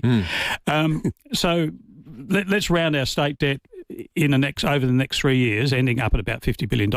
He's saying that effectively the government will be diverting money from providing services, and his assessment of our services in South Australia is a lot glummer than you hear from the government, where we're apparently fantastic. He's saying we're behind every other state in the provision of services. I thought that was interesting, but that money that would be going on services will have to be going on servicing debt. And you don't want to get the position where you're actually borrowing money to pay your interest bill on debt. As per Victoria. Yeah. And those things are a worry. I mean, just think if you were having to borrow money to pay your interest on your mortgage. And that's the parallel. So you've got that. You've then got, on the other hand, Tom Coutts-Antonis saying, it's good to be reminded about fiscal discipline. You know, that in other words... Helpful. Yeah, that's helpful. Yeah, no, it's good. No, we'll tuck that away. Thanks a lot for that one. Well, we're running this show, mate. Don't you worry about that. You know, and he said, look, we've got, capacity in the system. We can be flexible. And he talked about the wireless steelworks. Well, the only reason they were able to bail out the wireless steelworks is because the hydrogen dream went pear-shaped. Which the AG's also warned about. Exactly. So... And they diverted money from that, having blown nearly $500 million on that, but they had about $300 million in the kick. Did you notice too, Matt, the other thing that the Auditor General was talking about was the cost of the Women's and Children's Hospital? Now, we said a few months ago, what is it, $3.2 billion? We sat next to each other as we often do at the budget lock-up this year. No one believes that figure's going to stick. No, and the Auditor General saying, well, even a 10% blowout in either that, and surely there have to be, let's hope there's not, but, what project runs on budget? Anyone who's watched Grand Designs, a couple either they get divorced or they have a baby while they're still living in the caravan on site and it goes over budget. Yeah. Of course, the potential for the South Road project to go over budget is enormous. Like everybody assumes with these things that everything works perfectly. And things don't work perfectly when you're doing huge engineering projects. So he's warning about that and that the damage that could do to debt and how little flexibility. Whereas Tom Coutts-Antonis is saying, oh no, we've got capacity. Like with the algal bloom, we were able to find money for that. Well, a lot of that money was federal money for the algal bloom. Thankfully. I think a subtle part of what the Auditor General said as well, because I think to some degree we're all programmed, like the Grand Designs example shows, to expect some sort of overrun. He's saying they don't need to be big overruns. The Auditor General is warning they could be small overruns will have an outsized impact on our debt situation. Yeah. So when we hear, let's pick a number, South Road's $10 billion, and we go, we did it for 11. No big deal. Yeah. Well, he's saying, no, that is a big deal given the debt situation at the moment, which I think that's a really important point because we will have a degree of tolerance about things blowing out because we're used to it, but maybe the budget situation doesn't. We shouldn't be affording it that level of tolerance. Exactly. And that quote, $1 billion here, $1 billion there, pretty soon you're talking real money, was from a US, I think the now deceased senator, about how cavalier you can get when you're talking about big numbers, particularly government money, because it just seems to be bottomless. And it isn't bottomless. Don't you think too, Matt, the problem both with Stephen Mulligan, the predecessor in Treasurer, and now Tom Coutts-Antonis there, that they've both been trying to run this line that, look, we've got two big things on the horizon, South Road and the Women's and Children's Hospital. But after that, it's going to be about paying down debt. Well, that's all well and good until other stuff happens. Of course. And hasn't the last 12 months shown us that FIVEAA, and your point's right, they had hydrogen money and it gave them a good foil to kill hydrogen, which clearly wasn't going to work anyway for now.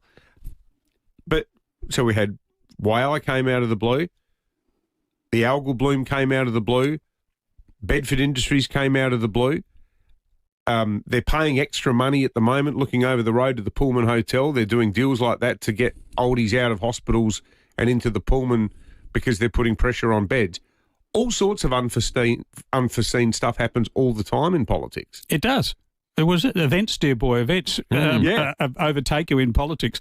But the flip side of Tom Koutsantonis, he's hinting that at the mid-year budget review, which is when, you have two budgets. You have what I regard as sort of the pretend budget, which is a lock-up, and the, Treasury's estimates about how things are going to be going, which are usually thrown out the window of the state admin building at, a minute past midnight on budget day. And then you have the mid-year budget review where the government's had 6 months of cash coming in from stamp duty, GST revenue and all that sort of gear, and you find out what the budget is really doing. And for the last, almost 10 years, put aside COVID, I suppose, but in a normal year, with the housing boom going on here, property prices, every year the mid-year budget review paints a rosier picture because money is just rolling in. You've got the GST and you've got these rivers of gold flowing in from Adelaide's property sales, mainly due to stamp duty and other costs associated with it. So I'd say he's got tucked away in his back pocket the latest figures from the mid-year budget review, or almost all of them, and there's a lot more money flowing in than predicted. So he's going to be able to probably deliver a bigger surplus or a surplus on the day-to-day recurrent account than was originally forecast in the budget. Because when you put that rumour to him about would the government buy the Flinders Private Hospital from the ward, now his answer to that was very interesting. Wasn't it? Was very interesting. He didn't say, no, we can't afford that. We can't afford another hospital.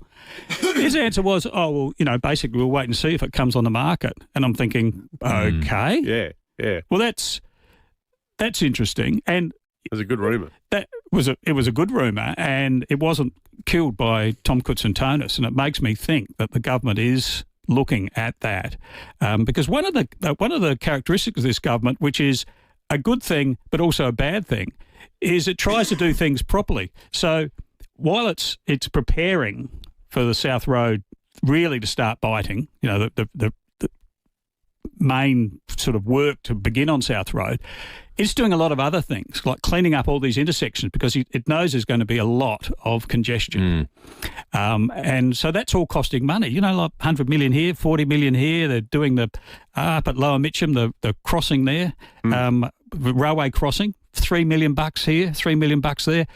So they're doing a lot of that work, and that all adds to it. So if a private hospital comes along, which, if you've ever been to Flinders Private, and I have, it's hard to distinguish the private hospital from the public hospital. You get patients coming in sort of surgical gowns with their drips on those little walkie things, tripods or whatever they are, walking from the public hospital into the private hospital to see surgeons and all that sort of gear, or to have x-rays.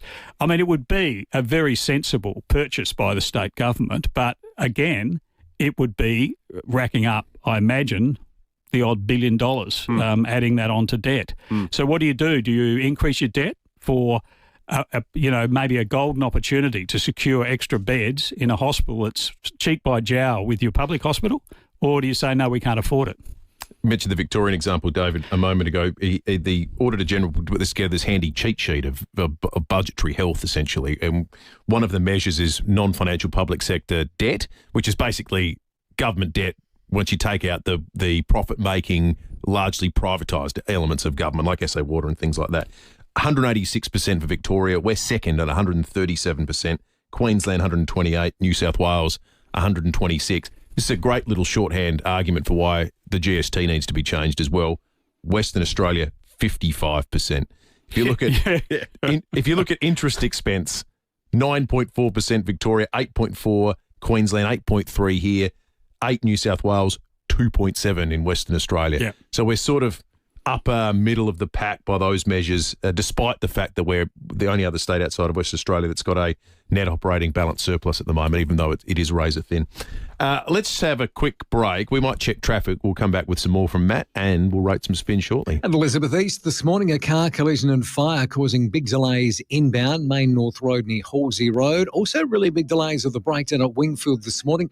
It's on the north-south motorway near Grand Junction Road. And a burst water main to keep an eye on for this morning at St Peters, Paynham Road near Winchester Road.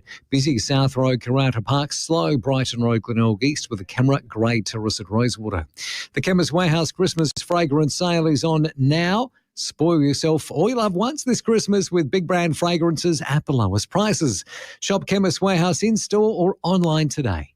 Adelaide's most accurate traffic on 5AA. Introducing the Caliente by Beechwood Homes. A multi-level masterpiece of design, innovation and style. Inspired by the effortless glamour of Palm Springs in California, it's bathed in natural light through clever architectural design. At its heart, a stunning 6-metre island bench anchors a kitchen that's as beautiful as it is functional. The Caliente is open for viewing at 10 Simon Crescent, Craigburn Farm, Saturdays and Sundays 1 to 4:30pm. Life's good. It's even better in a Beechwood home. South Australia, the countdown is on. By January 1st, all businesses and venues with public access over a certain size must have a defibrillator installed and clearly signed. Failing to comply could mean a hefty fine. Defibrillators Australia make it simple, with approved AEDs, cabinet signage and certification all ready before deadline. Don't risk it. Call 1300 33 1193 or visit defibrillatorsausstralia.com.au today. Defibrillators Australia, protecting hearts, keeping your business compliant. Now, this is great news for South Aussie seafood lovers. Samtest Seafoods is your factory direct destination for the freshest local catch. Now, I was looking at this the other day, the pre-Christmas catalogue. Sale on now with king prawns from just $15 a kilo and large Spencer Gulf cooked kingies in pre-sale 3-kilogram bags for only $19.90 a kilo. Adelaide's freshest West Coast oysters, Spencer Gulf prawns, tender octopus, local crayfish and fresh fish fillets, all at factory direct prices with unbeatable Samtas quality. And don't miss the famous mix and match 4 kilos of premium seafood ready to go and still just $60. Then also, the state government's dining cashback program has been expanded to include Samtas Seafood. So what that means is that winners receive 50% back, up to $50 in monthly draws. If you win, enjoy your rewards at Samtas. Choose from a huge selection of Australian and New Zealand seafoods and make every meal something special. Samtas Seafoods, 201 Richmond Road, Richmond, open 7 days, ample free parking on site, fresh, local, factory direct. When you want the best, it's always Samtas. Hello, ACH Group, Tina's. Navigating the new Support at Home program? ACH Group is here to help. Our welcome team offers one-on-one consultations to help you understand your options, navigate My Aged Care and find the right support for your needs. ACH Group will guide you through the process and make it easier. Call our welcome team at ACH Group on 8159 3500 because a little help can be a big help. Mawson Lakes Volkswagen has a problem. Too many Volkswagens, not enough space. Yep, they're overstocked, and that's very good news for you because every demo is priced to clear, like right now. Their solution? A huge demo clearance with hot prices. But that's not all. They're offering immediate delivery and finance so easy, you'll wonder why you didn't do this sooner. But don't wait. These demo Volkswagens won't sit around for long. Mawson Lakes Volkswagen, Salisbury Highway, just a short drive from the city. 5AA Breakfast is streaming live right now. To watch, simply head to 5AA on Facebook or YouTube. There's surprisingly big offers at Hyundai, like the Tucson from $39,990 drive away. Visit your participating Hyundai dealer today. David Penberthy and Will Goodings, 5AA Breakfast. 4 to 8, Matt Abraham with us in the 5AA Breakfast studio. Should we rate some spin, Matt? I think so. All right, let's get to it. Matt's. Now, there's a bit of a plague. I'm not talking about the algal bloom, but there is sort of a toxic thing happening, and that is politicians and mayors and everybody doing their own TikTok videos. Like, everyone wants to be sort of on their own little video. It's all professionally produced. Of course, the Premier is the biggest offender here. His looks something like out of a Hollywood sort of blockbuster preview. But and in hindsight, not a good idea to use the pop that coochie hip-hop song from the 1980s or whatever it was. And I did send you a Jane Stinson video of her jumping up and down in front of a sign with these new 40k speed limits, which will add to the confusion for driving in Adelaide. And no words in it, but just, like a Toyota ad. I think it was quite distressing, that video. Some things you can't unsee. I mean, Jane, you're on a 65% two-party preferred. Don't bother. You're going to win your seat again. I mean, I do admire you getting out there, but crying out loud. But anyway, of course, we've been following Jane Lomax-Smith. Excellent adventures in Rio, along with the other mayors, who are apparently having a very interesting time over there. Now, I know you played this grab, but I just could not resist Jane Lomax-Smith discovering the joys of walking in a street with no traffic. So this is Sunday, 7 a.m, and just about the biggest street in Rio de Janeiro is closed to traffic so that walkers, runners, cyclists can enjoy an outdoor experience. Just imagine if we could do this in Adelaide. Just imagine. Just imagine if we could have a street in Adelaide where there was no traffic 24 hours a day, 7 days a week. Just imagine what that would be like. Like Rundle Mall, Jane. I mean, how long have we had Rundle Mall? 40 years? No, 50 years? I don't know. Don't you reckon, too, you could actually probably walk down King William Street at 7 a.m. on a Sunday without getting your brake car anyway? What was this idea that Adelaide's like Rio? Oh, no, it's ridiculous. Are there any favelas? Have you noticed are people building giant slums on the hillside on the way up to Summertown? Is that what's going on? I don't know. If only we could all have a holiday. I mean, a working trip in Rio. Jane gets... I'm giving her a 10 out of 10 for that amazing discovery. Now, you don't have to be sort of a younger MP to get into the whole sort of video game. And this one features one of my least favourite things from politicians and the media, I might say, particularly the ABC, when they refer to ordinary people as punters. This is former Liberal Senator Erica Betts, who's now Tasmanian Treasurer. I happen to believe that the average punter knows how to spend their money a bit better than Hobart or Canberra does, and therefore I try to keep everything within reasonable parameters. He's a live wire, isn't he? Oh, Erica. That's his nickname, Erica. Is it the average punter? I prefer the Phil Curry line of, Sam and Sally string bag. Sounds a lot better than punter. I'm giving him 1 out of 10 for video performance. All right. We'll let you get out there amongst the punters. Yeah. Exactly. And have fun talking to the punters tomorrow too, Matt. I'll be in here. I might even sleep in here to make sure I don't miss it. I might tune in from Sydney if I'm awake. This party starts really late. That's why I couldn't get back in time. You might still be up. Would have made Harvest Rock look like a picnic, Will. You'll be great, Matt. You can phone in. Yeah. All right. Well, we'll catch you in the morning, mate. Thank you. Up-to-the-minute news for South Australia.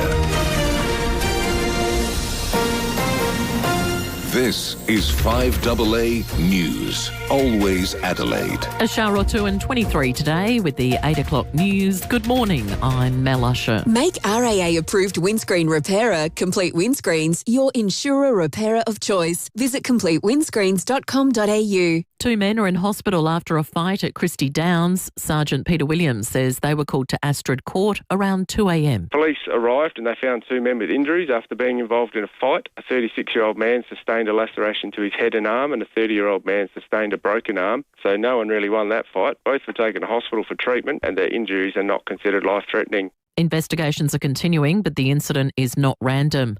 While a 64-year-old woman is in hospital with serious injuries after being punched and kicked at Hawthorn this morning, she was sleeping rough near the Mitcham Library on Belair Road when she was attacked. A suspect has been arrested. The majority of Liberal MPs have pushed for net zero to be dumped as the party prepares to announce a new energy policy. Michael Packey reports from Canberra. After a marathon 5-hour meeting, about 2/3 of Liberal MPs and senators demanded the Liberal Party abandon the pursuit of a 2050 net zero emissions target, arguing the policy is damaging the economy. Overnight, the party's energy spokesman, Dan Tehan, took the contributions of his 51 federal colleagues into account to come up with a fresh position, which will be revealed today.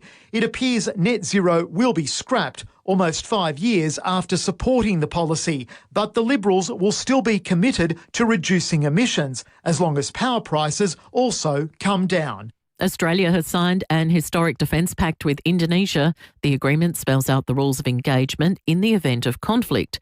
Indonesia's president is currently in the country. New emails have been released alleging US President Donald Trump was aware of Jeffrey Epstein's conduct and, quote, knew about the girls. Lauren Tomasi has more. There are 3 private emails which have been released this morning by US House Democrats, which form part of thousands of documents obtained by Congress. In them, Jeffrey Epstein names Donald Trump multiple times. In one, written in 2019, Epstein alleged of Trump, of course he knew about the girls, as he asked Ghislaine to stop. The White House has responded saying this is a manufactured hoax by the Democrats and says the Trump administration is the most transparent when it comes to Epstein. A further 20,000 documents have just been released. Jane Goodall has been described as absolutely unstoppable at her memorial service. The groundbreaking primatologist was farewelled at Washington's National Cathedral. Actor and fellow conservationist Leonardo DiCaprio spoke at the service. We got to cross paths in so many different places, at conferences, on panels, and in friends' homes. And every single time, we'd end up tucked away in a corner, talking late into the night about politics, biodiversity, and our shared hope that the next generation might do better than we have done. Now turning to 5AA Sport. Gliderol Garage Doors, adding strength, style and safety to your home. Gliderol.com.au. It's over to Tom Wren. Thank you, Mel. The AFL fixture for next season is set to be released today, with the Crows set to be primetime kings in the opening 15 rounds, with reports they'll have as many as 8 matches in those time slots. Port is set to host Geelong on Anzac Day, with that date falling on a Saturday. Meantime, Power Chairman David Koch was asked by David and Will his thoughts on wildcard round and whether he likes it. Love it. I reckon it's really, really good because it gives more teams a chance to get into finals. Let's go to Cricket Australia. We'll be keeping a close eye on the fitness of Josh Hazlewood after he reported hamstring tightness during yesterday's Shield clash for New South Wales. He is expected to be okay for the first Ashes test in Perth next week after seeing a specialist.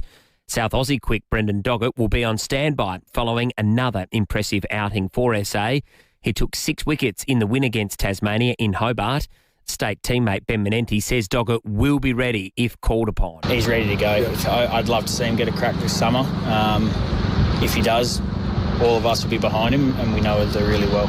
The Adelaide 36ers will be in action tonight, taking on the Tassie Jack Jumpers in Tasmania. There was one game last night in the NBL. New Zealand won 13 to 84-point winners over the Brisbane Bullets. Well, Nick Percat will join 888 Racing as a co-driver with Brock Feeney next Supercars season after announcing his retirement from full-time driving. Percat replaces Jamie Whincup, who has decided not to continue his co-driving role. And Yannick Sinner has all but guaranteed his spot in the semi-finals of the ATP Finals event in Turin after a straight sets win against Alexander Zverev, the number 2 seed, winning the match 6-4, 6-3. And that's the 5AA Sport. Now checking 5AA traffic. Lynn Andrews Real Estate, experts in commercial and residential property management. lynnandrews.com.au. Morning there at Elizabeth East. Delays clearing from Elliott crash and car fire, Main North Road near Halsey Road. First water main to keep an eye on this morning at St Peters. That's on Paynham Road near Winchester Road. We are slow through North Adelaide at the moment. War Memorial Drive is closed in front of the Adelaide Oval for the setup of the World Beach Volleyball Championships, and a camera at Jetty Road, Largs Bay. Speed limits around some SA schools are dropping to 40 kilometres an hour during school drop-off and pick-up times from November. Find out more at dit.sa.gov.au. Adelaide's most accurate traffic on 5AA. Now the 5AA forecast. Get some support at home with ACH Group, because a little help can be a big help. 23 for your Thursday with a shower or two. A shower or two tomorrow, storm clearing 27. Saturday, a shower or two, 22. And then 20 with showers on Sunday. Right now, it's 18 degrees on 5AA, always Adelaide. Launch into study at Adelaide University and be part of a supportive learning community. Learn from world-class academics and graduate with the skills and experience to step confidently into your career. Search Adelaide University now. Australians deserve a stronger pharmaceutical benefits scheme, one that is faster, fairer and fit for the future. Did you know it has been 30 years since the PBS was reviewed? In that time, science and medicines have made significant advancements, but our process for getting Australians access to these advancements is letting us down. If you would like to do your part to help all Australians waiting to access critical medicines, simply visit strongerpbs.com.au today.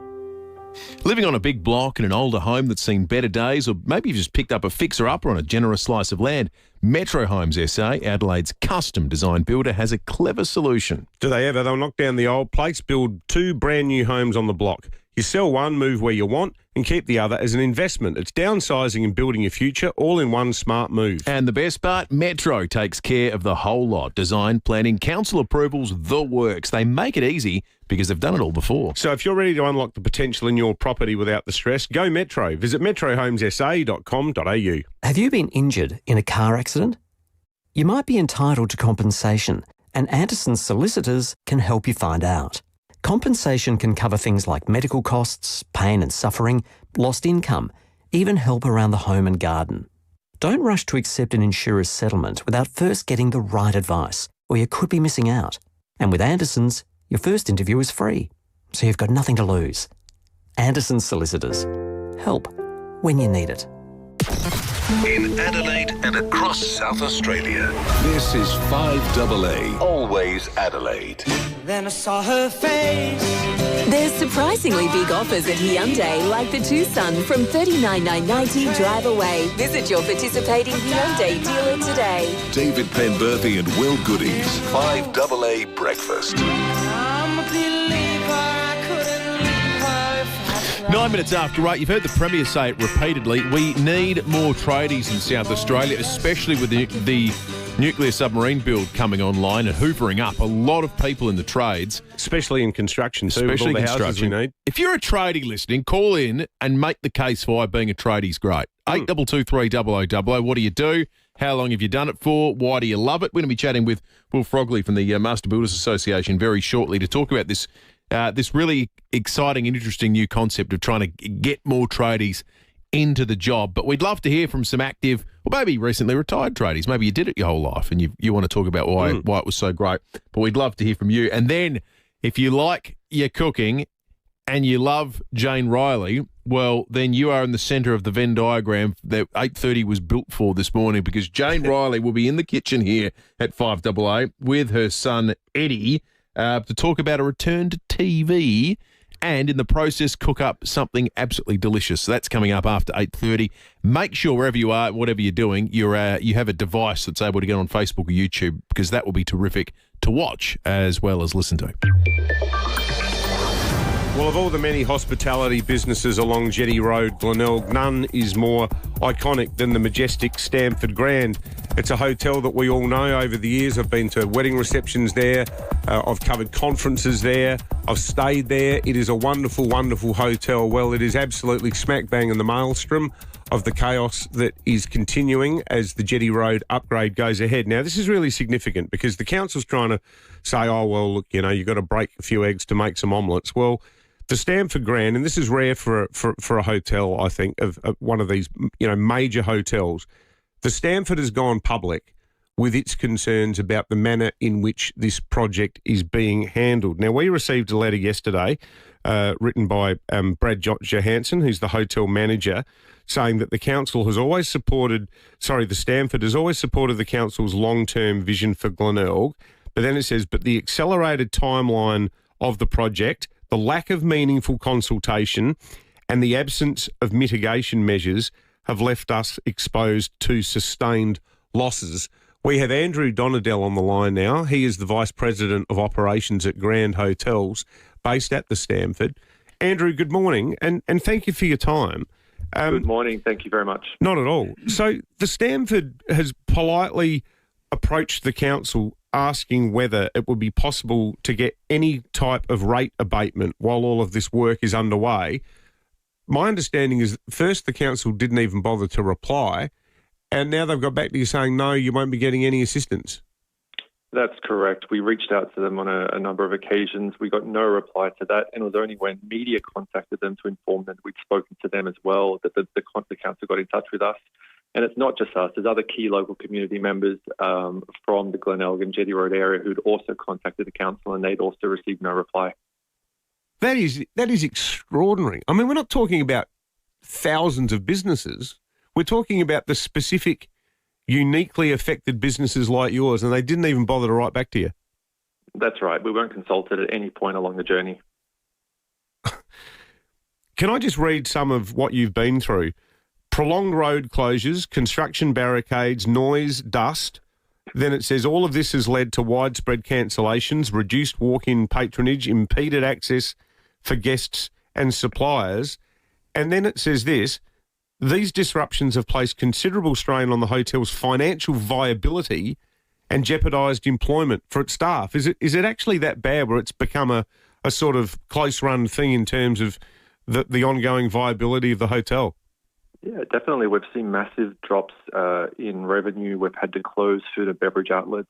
By doing so, we've been able to give less hours to our loyal staff. So they're left with less income. So it's flowed all the way through down to the community, those working at the hotel.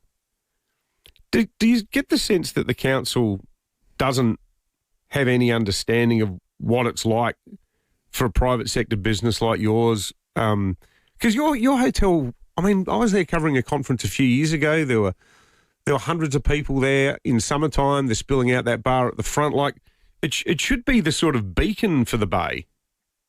That's exactly right, and that's what the local community want when they come to the Bay as well. But it's just not there. When you walk along Jetty Road now, it just looks closed.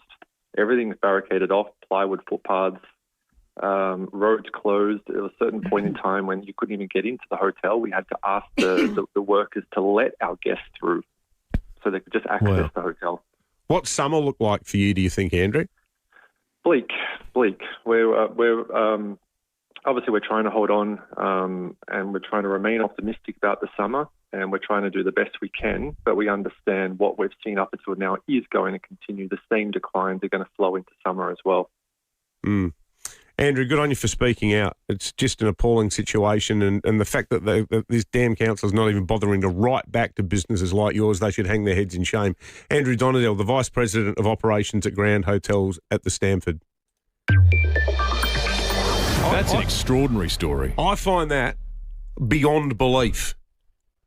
Beyond belief. Would there be a bigger business on Jetty Road than the Stamford Grand? I mean, not to say that you should not listen to the smaller ones. No. But if you think about it, like if you think about, I don't know, in South Australia, at the state level, BHP, Santos, like if you are in the Holdfast Bay area, you think, what is the sort of iconic local employer?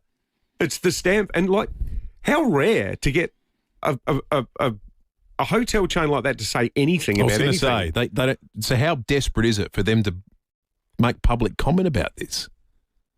What are they doing there? Like you feel like the council should just be sacked and replaced with like administrators who can actually sit down with all of the stakeholders and say, all right, what do you need? Well, yeah, what point I'm talking about, like they're shutting down bars, they're telling people not to come to work, and the council doesn't even write back to them? Seriously? They had to make arrangements with the people working on site to allow hotel guests to get into the hotel. That is just abysmal. That is the ultimate. There's nothing the Holdfast Bay Council can say to justify its actions in light of what we just heard. Not right back. At what point does it become a state government issue? Like, how bad can it get? Can we afford to lose the Stamford Grand? Can we afford to lose other? I mean, it becomes an issue that affects areas greater than the Holdfast Bay Council area then. There's a danger we're going to have the world's best-looking road whenever this damn thing's finished, and there won't be any shops on it or hotels because they can't sustain the extended impact of what's happening. It's hard to imagine how it could have been handled worse than this. What a disgrace. What a complete disgrace. 16 minutes after 8. Let's check traffic. Thanks, Will. At Elizabeth East, delays clearing from an earlier car smash and fire on Main North Road near Halsey Road. Still got a burst water main to look out for at St Peters today. Payneham Road near Winchester Road. We are super slow at the moment, the Port Expressway heading into Port Adelaide, and quite busy Brighton Road at Glenelg East just near Jetty Road. Cameras, Cavan Road, Dry Creek and Lockside Drive at West Lakes this morning. Harris Garth's Friends Frenzy ends tomorrow. Shop amazing deals across bedding, kitchen, electrical and more. Don't miss out. Harris Garth, great brands, great prices. Adelaide's most accurate traffic on 5AA. The 5AA Sports Show. Rowie and Timmy G. We'll gather around. Yep, it's landed. Crows are taking on Carlton Thursday, April 9. Port St Kilda Sunday twilight. Joining us is our Premier, Peter Malinauskas. How are negotiations going with an extension of this gather-round contract? Very gradually. Well, you're signing there. The 5AA Sports Show. I don't like the sign of that, Peter. Look, there's a negotiation. You'd expect that. Weekdays from 4 p.m. on 5AA. Always Adelaide. For 50 years, Sterling Homes has set the standard. As we mark our 50th anniversary, we invite you to share your dream with us. To celebrate, we're giving you $15,000 in luxury upgrades your way at no extra cost. Choose from reverse cycle air conditioning, stone bench tops, solar panels and more. Plus, we're including 2.7 metre high ceilings. It's your home built your way because at Sterling Homes, your home. Find your nearest display home location at sterlinghomes.com.au. T's and C's apply. Hi, I'm Lynn Andrews. For over 50 years, the Lynn Andrews team have made it easy for landlords to manage residential and commercial property. From single homes to multiple commercial holdings, our passion for property investment means we have a great deal of knowledge. How to do it safely and properly, matching the right tenant with the right property every time. We're here to help you. Visit lynnandrews.com.au. The most frustrating thing about having your car repaired after a collision can be the wait.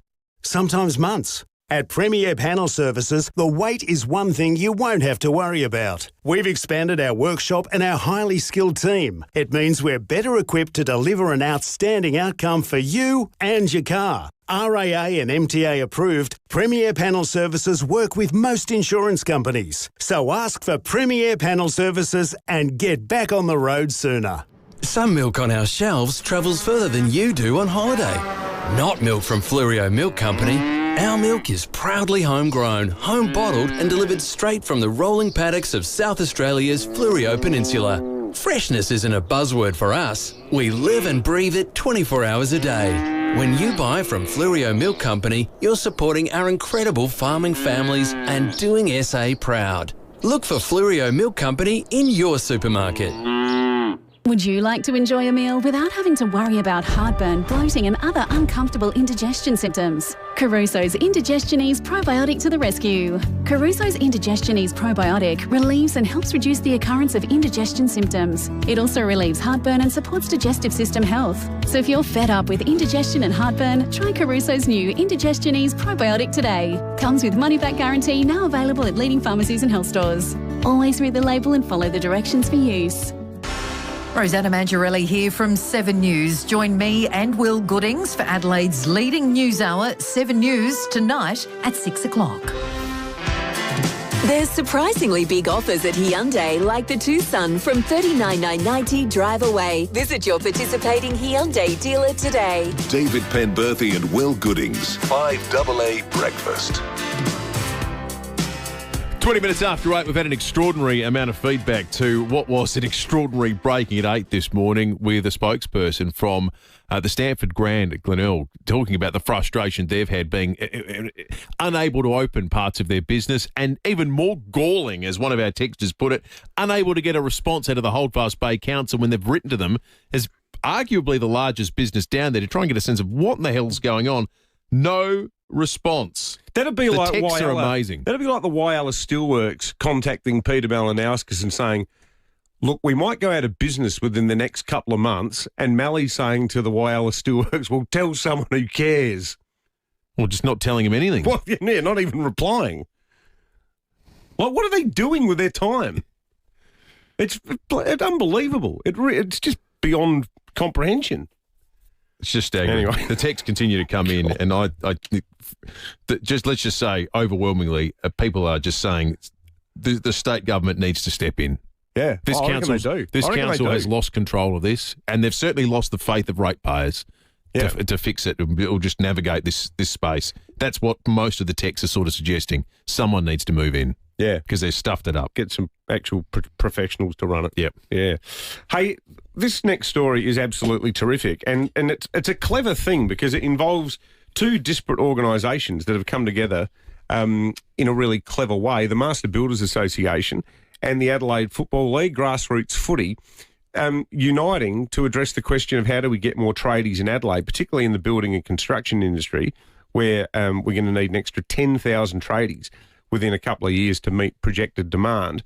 We've got John Kernahan from the Adelaide Football League and Will Frogley from the Master Builders Association. Guys, good morning. Thank you. Thanks so much for coming in. Great to be here. So was this started life as an MBA idea? Yes, Will. It's called Born to Build? Yep. Yeah, that's correct. So I think most people know there's a pretty serious trade shortage in South Australia. And for me, that's really come about because for so many years, the way our industry was promoted in schools and out in the community was just so second rate. It was seriously as basic as, Johnny, you don't have much going on, maybe you should learn a trade. And that was never going to inspire anyone. Kids were pushed into university.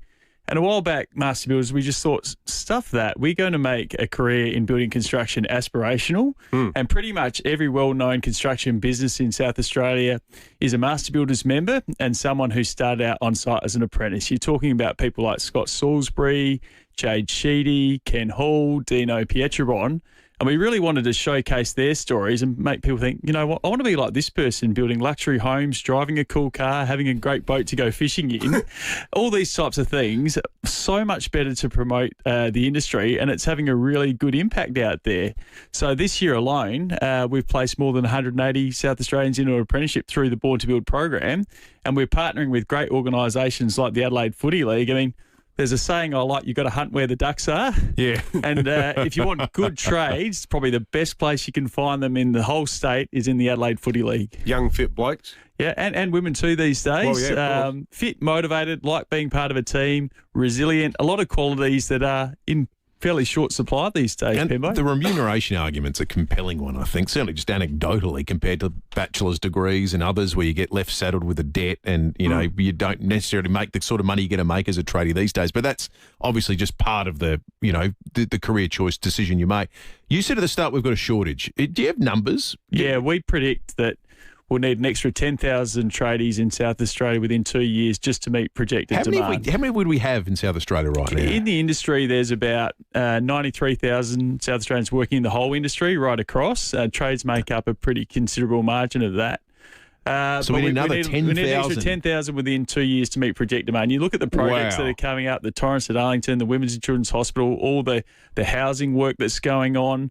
It's a really big challenge. I think people know there's a tradie shortage, but they don't appreciate how much disruption that's going to cause to South Australia if we don't get enough quality people, because construction work will take longer, it will be more expensive, and quality will suffer as well. So if there's an upside to this, it's if you want to work in building construction, you want to earn really good money, you want protection from job losses you might get through AI, etc., building construction is a great place to be. So, John, give us a bit of a sense of how it sort of dovetails with the Adelaide Footy League. How do you guys sort of fit into it? Is it like are there get-togethers or sessions after matches, or what's the go? Yeah, there is, and it's taken some time to pull this together. What started off as a fairly an idea that came together with Sean O'Brien from over at Channel 9. He knew Will, and he introduced us, and Will talks about the shortage of 10,000. Now, we can't provide 10,000, but ironically, with the number of members that we have, being 10,000 or 10,000 players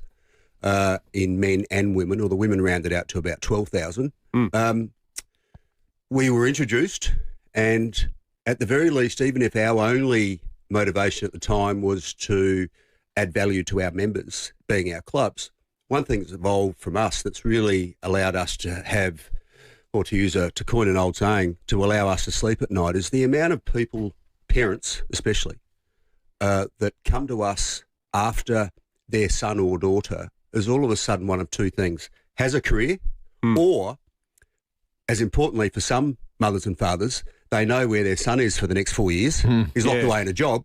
It's been quite rewarding. So as to your question of how it dovetails, we're a footy league and we think we do it okay. You know, we have a go at it, but our board of management set me a mandate a few years ago that we need to be more than just a footy league. We put on footy, that goes without saying.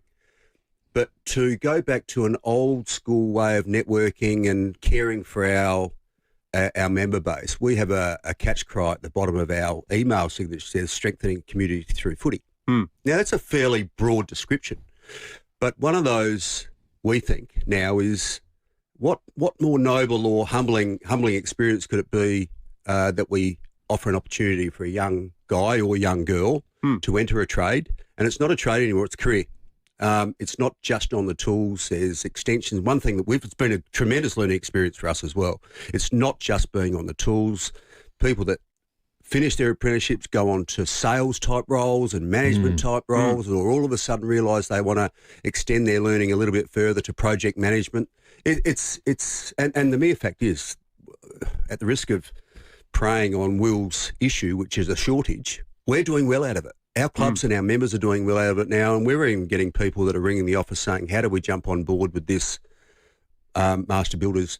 Do we need to be a member of the league to do it? No, you don't. Yeah, that's just our initiative. But is it going to continue? Is it going all right? Do you need a bit more help from the government at any level with it, or? Yeah, we really hope so. So this is an idea that we came up with and was really backed in hard ahead of the last state election by Peter Malinauskas, Blair Boy in particular. Stephen Mulligan was a really strong supporter, and it was a 4-year contract, and that's coming up again for renewal next year. So we're really hoping we can expand the Board to Build program.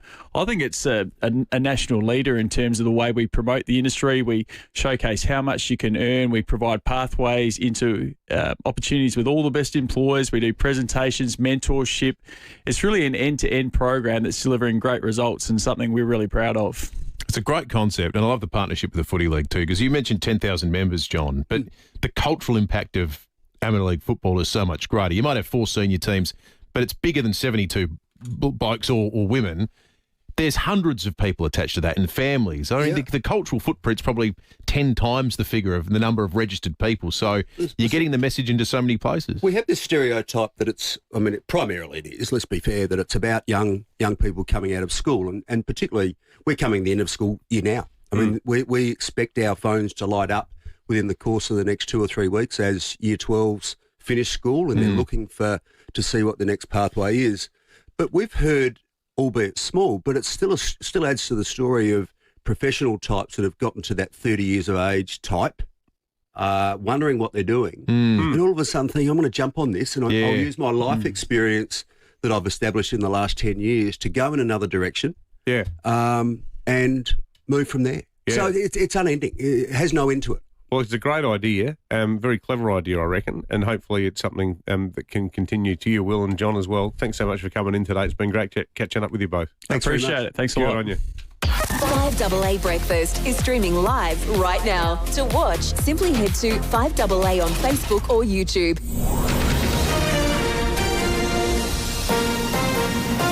This is 5AA News. Always Adelaide. The Sharrow 2 and 23 today with the 8:30 news. Good morning, I'm Mel Usher. For the best price, quality and same-day service, trust Complete Windscreens. RAA approved, Main North Road, Prospect. Senior Liberals are about to lock themselves into another meeting to ratify the party's stance on climate and energy policy. Michael Packey reports from Canberra. All MPs and senators held a marathon talkfest to debate net zero, with at least 2/3 of the group demanding the Liberals scrap support for the emissions reduction target and back coal-fired power, gas and nuclear energy projects. Coming back from a run after the 5-hour meeting, the opposition's Andrew Hastie says it's the right call. We worked through lunch, so I had no energy, and I tanked at about 3 Ks, and that's exactly what's going to happen to the Australian economy if we continue with Labor's net zero. Senior Government Minister Penny Wong likened the ongoing talks to a reality TV show. More drama than maths, almost as many breakups, I think. The Liberals will formally announce their energy policy this afternoon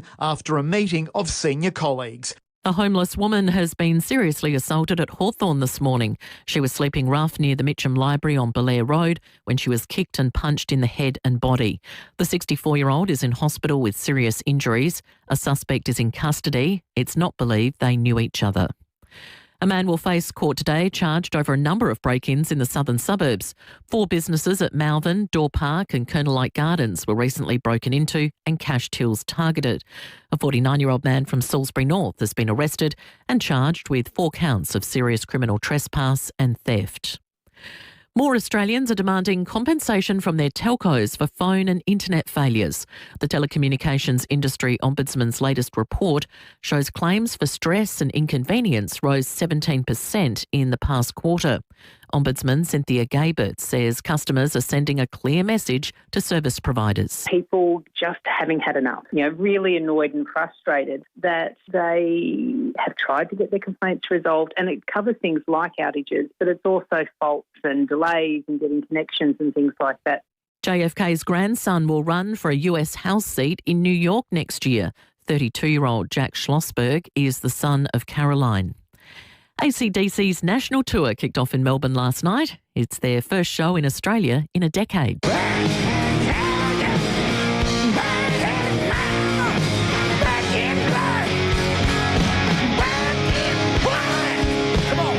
They'll play at the BP Adelaide Grand Final on November 30. Now turning to 5AA Sport. Colours, custom design, any house, any style. Gliderol Garage Doors. Gliderol.com.au. Here's Tom Wren. Thank you, Mel. The 2026 AFL fixture is set to be released today. The league is expected to schedule 4 games on Anzac Day given it falls on a Saturday. It's also being reported Adelaide, Hawthorn and Geelong will play 8 Thursday and Friday night games in the opening 15 rounds for the season. The schedule for Gather Round has already been released, but the long-term future of the round still isn't certain. SA Premier Peter Malinauskas spoke with Rowie and Timmy G about it and says he'd like to lock in a long-term deal. He also revealed they'd like to take games to other parts of the state. There's not a councillor in the state that hasn't asked both us and the AFL to have a game in their area, and I get that. But from the state government's perspective, we really have got to zero in on the bigger picture opportunity, which is the economic opportunity for the state, because otherwise, why are we doing it? Let's go to cricket. South Australia's Sheffield Shield season's back on track following a thrilling 3-wicket win against Tasmania in Hobart. Liam Scott top scored with 53 and Ben Menenti was also outstanding with an unbeaten 49 as the visitors chased down the target of 217 midway through day 3. SA will be looking to continue its winning ways when it again faces Tasmania in a one-dayer on Saturday, again in Hobart. And Melbourne Cup winning jockey Jamie Mellum still has 8 rides at Caulfield on Saturday to complete before starting a 30-meeting suspension for careless riding. And that's the 5AA Sport. Now checking 5AA traffic. Lynn Andrews Real Estate. Experts in commercial and residential property management. lynnandrews.com.au. Really busy in a few spots this morning. The north-south motorway driving through Brompton. Pretty sluggish Port Race Road at Norwood and super slow the Port of Expressway as you're approaching Gilman. In North Adelaide, War Memorial Drive is closed just in front of the Adelaide Oval for the setup of the World Beach Volleyball Championships. That is kicking off tomorrow and got a camera setting up right now. Main North Road at Blair Athol. Are you one of Australia's safest drivers? Test your safe driving skills now with the Amy app. T's and C's apply. Lucky you're with Amy. Adelaide's most accurate traffic on 5AA. Now the 5AA forecast. Get some support at home with ACH Group because a little help can be a big help. A shower or 2 for your Thursday with a top of 23. A shower or 2 tomorrow with a storm clearing 27. Saturday, a shower or 2, 22. Sunday, showers and 20. Right now, it's 19 degrees on 5AA. Always Adelaide. Every new Chevrolet Silverado now comes with a 5-year unlimited kilometre warranty and 5-year roadside assist. The Chevrolet Silverado. Brought to you by General Motors Specialty Vehicles. Live big. Truck it. T's and C's apply. Visit gmspecialtyvehicles.com. Well, now this is a bit of a sneak preview of what I'm doing Sunday afternoon with my wife. There's nothing quite like discovering a hidden gem especially when it leads to your new favourite bottle of wine. Thorn Clark Wines, located in the Barossa Valley up the beautiful Anguston end. It's a family-owned boutique winery that combines tranquility with perfectly curated wines. And when you get there, you'll be asking yourself, why haven't I been here before? As you take in the sprawling gardens and the panoramic views, enjoy a wine tasting. I like this part too. It's customised to you while enjoying a platter of local Barossa Valley produce. And the wine is superb. You can end your day at the driving range too, which is fun, overlooking the Eden Valley Vineyard. Take home a few bottles from their Sandpiper and Shopfire ranges and continue the Clark Thorn experience at home, or check out the range on the Thorn Clark Wines website. Next time you head to the Barossa Valley, make Thorn Clark Wines your first stop. Cellar door open 10 a.m. to 5 p.m, Friday to Sunday. Adelaide's local, trusted and truly connected talkback radio station. 5AA. Always Adelaide. Hi, I'm Bronte Manuel from Toop and Toop. Spring has traditionally been the peak time for selling your home. As the gardens bloom, so too do buyer numbers. But while demand is high, stock levels remain at historic lows. That means more competition for the homes on the market and a greater chance of achieving a premium result for your property. At Toop and Toop, our experience, local knowledge and negotiation expertise give you the edge when it matters most. Visit toop.com.au to find out more.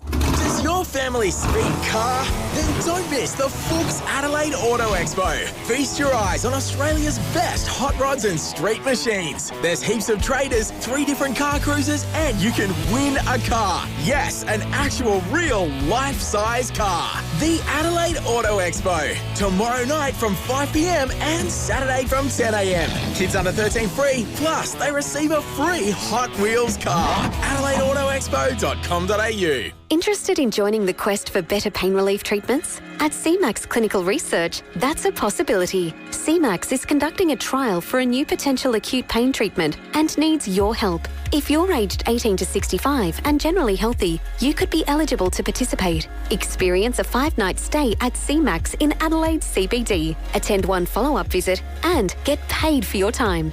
Your chance to help advance tomorrow's healthcare starts today. Apply now at cmax.com.au. Is it the best Beechwood home ever made?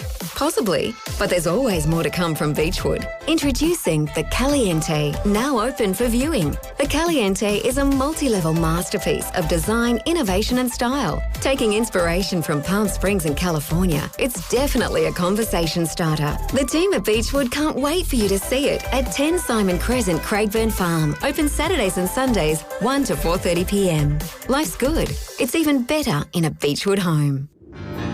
There's surprisingly big offers at Hyundai, like the Tucson from $39,990 drive away. Visit your participating Hyundai dealer today. David Penberthy and Will Goodings. 5AA Breakfast. 21 minutes to 9. It's time to check on the fuel situation this morning. Thanks to the terrific people at RAA. It's better to be a member with RAA Road Service. The cheap spots are all in that sort of high $1.50s range this morning. The Ampol Mono Parrot is at $1.57.5. That's the best. Otherwise, you're looking at the Yugo West Hindmarsh, $1.58.9. Or the Leroy's at Hackham is at $1.59.5. That's pretty good. And diesel back under $1.70. The best is the Mobil at Hampstead Gardens, $1.67.5. If you have a phone or a TV that's capable of putting on Facebook or YouTube, I encourage you to do that now, because this is going to be a lot of fun. Love it when our 5AA kitchen has the cameras switched on. It means something excellent is going to be happening out there. And as we speak, David Penberthy is with one of our absolute favourites here on 5AA, Jane Riley, and her son Eddie, because Jane is making a TV comeback, David. We're here for this is the pilot for a new show. They're calling it Mother and Son. It is a bit like that, David, I've got to say. I'm always in trouble. I'm always getting something wrong. I've already been in trouble twice this morning, thanks to Eddie getting things wrong. Oh, Jane, you're looking a lot younger than the late and beloved Ruth Cracknell, I've got to say. It's so good being back with you, Jane. Yeah. And so good that you, and with Eddie here too, what a great opportunity. Like, you obviously you've got a huge backstory as a local TV star, TV personality. You've got the Logie Award to prove it. But How exciting is it doing a show with Eddie? Yeah, well, we're going to be part of Hello SA. Our first episode goes to air this Sunday afternoon on Channel 9 at 5:30. And it's taken a long time to get to this point. We made a series of videos for the Council of Norwood, Payneham and St Peters, 10 online YouTube videos using local produce from that council area. And the Adelaide girls picked up on it and said, hey, we love the chemistry that you guys have got between you. Come and talk to us. So we've been talking since June because I got to say I was a little bit nervous about being back in front of the camera. Oh, why? It was like riding a bike. Can I still do it, you know? And as soon as that camera started rolling, the words just started gushing out. So, you know. So, Eddie, you're a great cook. You consult at Luca's. You've worked at some killer restaurants in Melbourne as well, and I've had the pleasure of eating your food. As a boy growing up, was Jane in there in the kitchen with you? Was she part of the inspiration? Yeah, absolutely. And somehow between her doing breakfast radio and the weather at the same time, she would still make dinner, you know. And I still, seriously? Yeah, absolutely. Seriously. I've got an old diary, and in the back of my diary is like a 4-week menu plan, recycling on whatever, moving things around so that Sunday night, like a lot of working mums and dads, I would make up to Wednesday night. So then once you get to Thursday, you can cruise through. So I did what a lot of working parents do. Yeah. Have you ever done TV together before, though, Eddie, with your mum? No. I mean, I had a few cameos as a baby. The world wasn't ready.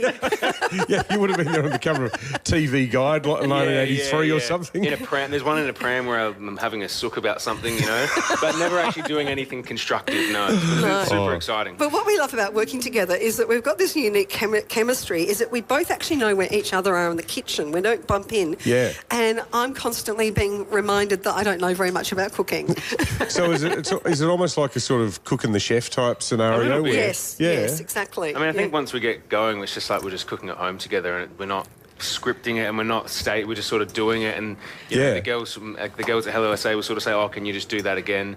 Yeah. And we'll just do it again. It's very organic, I guess. Are you going to be going to different places when you cook, or are you doing it all in a home kitchen, or what's the plan? The first one we've done at Outdoors on Parade in their cooking school kitchen. Yeah, right. Using produce from the Norwood, Payneham, St Peters Council, who have assisted us with the first 4 segments that we're doing. But we're hoping that we'll get to move all around South Australia and kind of bring the outside in and sort of show the local produce.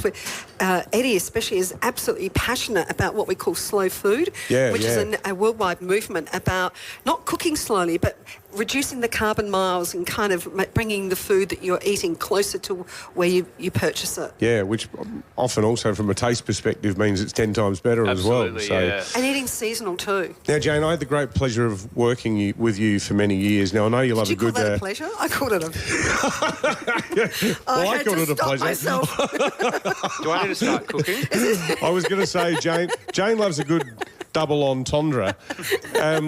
And you're making a dish called nudies. Yes. Nudies, is that right? Nudie with a juicy sauce. It almost sounds like you're describing yourself there, Jane. But it's nudie with a G, isn't it? Yeah, correct. So it's a Tuscan dish. So they're little ricotta dumplings with a bit of semolina, an egg, and some parmesan through them. They look beautiful. Look at those. They look fantastic. And we're doing just a little sausage, white wine, and chicken stock sort of sauce to go with it. You've got the flaming office fry pan as well, Ed, so be careful there. That sticks like nothing else, that pan. Yeah. But you'd be a big deglazing guy, I'm guessing? Yeah, that's what we've got the wine there for. Now, you should be careful. The last time we actually were in here, last time I was in here cooking something, the fire brigade turned up. Oh, my goodness. Because of the smoke alarm. Oh, my goodness. Okay, So, well, this could be... Big shout out to our friends at the MFS. Maybe not too much steam there, Eddie. So, Jane, when Ed's doing the cooking, what's your role? Are you just sort of, standing there commentating, or are you the sous chef? I actually do get to chop chives and pluck basil and do things like that. Chef. And I actually am the dishy. I do all the dishes. I bring my dishwashing kit with my gloves. But, I mean, I'm an okay home cook, but Eddie is far beyond that. Yeah. And what I love about what he does in the kitchen, he teaches you all these little hacks, all these little shortcuts when you're cooking, which are really kind of add to your food. Like the other night, he came for dinner, I was cooking asparagus. I was sort of like grilling it, and he says, Mum, just chuck a couple of tablespoons of water in there and it will steam. Yeah. And I did that, and it was absolutely tender. Yeah. So I do some of the cooking, but my main thing is to just keep talking while he's cooking. And talk about the producers. We love using local olive oil, local products. We're really Well, we're blessed in South Australia. We are That's so why blessed. the thing I like about shows like Tom's is, you know, often it's not until you see it condensed down into like a half-hour package, you go, I've never been there. Why haven't I ever been there? Like, you get so many good ideas for travelling around the state. You do, yeah. Yeah, I love it. It's sort of, that's what I love about Hello SA, and I think, you know, we watch it all the time, and you think, oh, gee, I want to take the grandkids there, or I want to take Dad there. You know, it's across all demographics, so I love that part That of is it. smelling good, Eddie. Now, do I need to start dropping the nudie in? Yes, drop the nudie, Mama. One at a time, or...? Yeah, Mama. I mean, you could go 2 at a time. Is that a gnocchi type deal where you just wait till they float to the top? Yeah. So you got to wait till it sort of comes to the top, and the middle of it will sort of remain a little bit soft. Oh, wow. So a bit of white wine going in now? Yeah. Look at that. Yum. So just get a bit of colour on the sausage, add a bit of sliced garlic. See, look at that. Wow, that I wish white you could wine's smell brought all this. It's amazing. So all the sausages are sort of caramelised in the pan, and now Eddie's deglazed it with what looks like a pretty good bottle of wine, actually. What is that? Left over from dinner last night. It's an Arnay. It's an Italian, a really nice dry Italian white. Yeah. Oh, yeah, the smells good. You can have a sip if you want. 5 o'clock somewhere. I'm not working tomorrow. I might as well start now. How come you got the day Coming off in tomorrow? hot for the party tonight. How come you got the day off? I'm going to my old boss's retirement party in Sydney. He was the head of news and former editor of the esteemed Telegraph. And he's sort of like one of my best mates and my mentor at work. So flying over there. Yeah.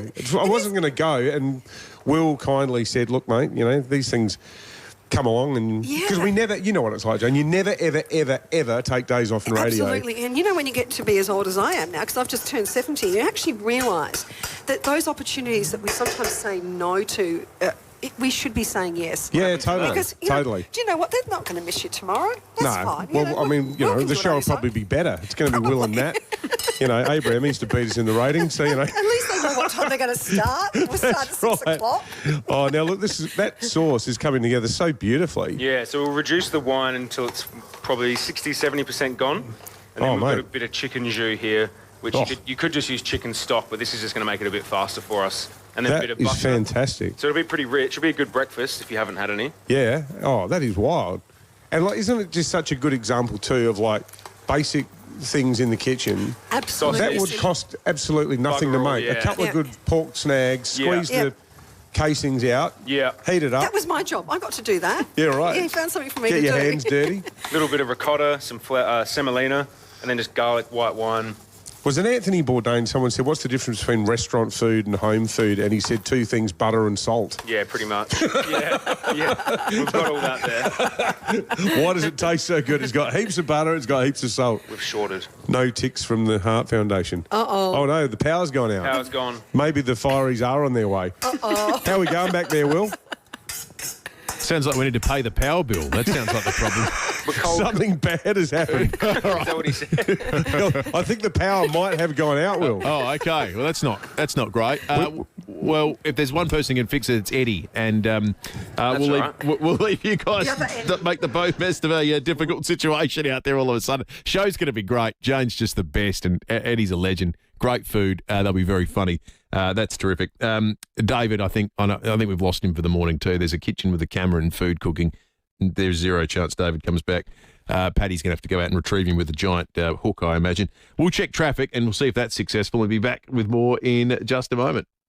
Morning there, really busy in the normal spots this morning. Goodwood Road at Goodwood. The Porter Expressway is super sluggish this morning driving through Gilman, and you've got quite big delays South Road to Karata Park near Anzac Highway. North Adelaide, Wall Memorial Drive is closed just in front of the Adelaide Oval for the setup of the World Beach Volleyball Championships. That is kicking off tomorrow, and got a camera right now, Main North Road at Blair Athol. Don't miss the Amazon Black Friday sale. Shop big deals on electronics, home, toys, beauty and more from the 18th November to 1st December. Shop amazon.com.au. Adelaide's most accurate traffic on 5AA. What makes Ray White the big name in business broking? They're people, like multi-time SA Business Broker of the Year, Brett Buckley, and his team of business professionals. They take a deep dive into your business, finding value and potential, and they know what they're looking for because they know businesses. They're not real estate salespeople trying to sell businesses, they're business people selling businesses. If you want to know what your business is worth, touch base with Brett. Search Ray White Business Sales SA, multiple Business Broker of the Year awards. Hello, ACH Group, Tina speaking. Navigating the new Support at Home program? Can we help you today? ACH Group is here to help. Our Welcome team offers one-on-one consultations to help you understand your options, navigate My Aged Care and find the right support for your needs. ACH Group will guide you through the process and make it easier. Call our Welcome team at ACH Group on 8159 3500 because a little help can be a big help. Beat the rush. It starts now. Jayco's Early Bird Black Friday dealer stock clearance is now on. Beat the Black Friday chaos and score early bird deals across the range. Don't wait for the crowds. Visit your local Jayco dealer today. If you're in South Australia, you can get $100 off when you take out a new NRMA comprehensive car insurance policy with promo code 100CAR. Because that's what a help company would do. Visit nrma.com.au/SA offer or call 132 132 to redeem today. Offer ends January 9th, 2026. Excludes renewing policies. South Australia risk addresses only. Full offer T's and C's online. Always read the PDS. PDS and TMDs available from NRMA Insurance. Ciao. I'm an Italian fruit panettone, just $9.99 from Aldi.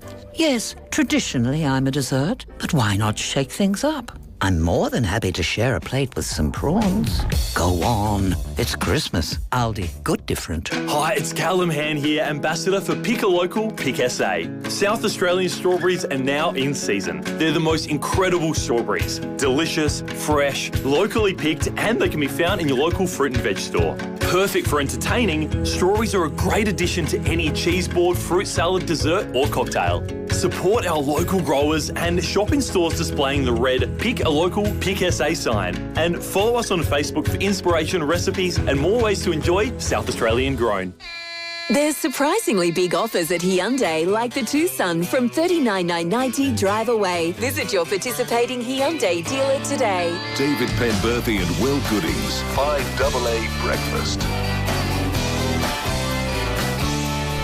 8 minutes to 9, we're going to Carol at Smart Dialer to give away. Thanks to Mike and Darren Steele, the best to have done it. The wheel is in the studio, David. If you want to give that a bit of a spin, that'll give us a number which corresponds to a year. If it's the year in which you were born, all you need to do is call in and win yourself a Carol at Smart Dialer. Absolutely. We had a great catch-up with the Steels the other day. Great blokes. They've got an exciting new product coming. We can't talk about it yet, though, can we? We can't talk about it yet, but I think this is... we've seen it, and it is unbelievable. It's going to be a revolution in home care. It's so good. Anyway, here we go.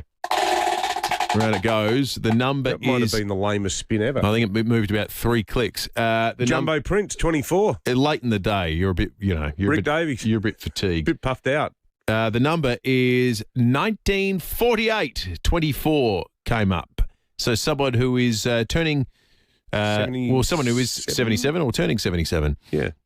Give us a call right now if you'd like to claim your Care Alert Smart Dialer. 8223 0055. What a year for record, 1977. Television's Marquee Moon. How did you get it to 1977?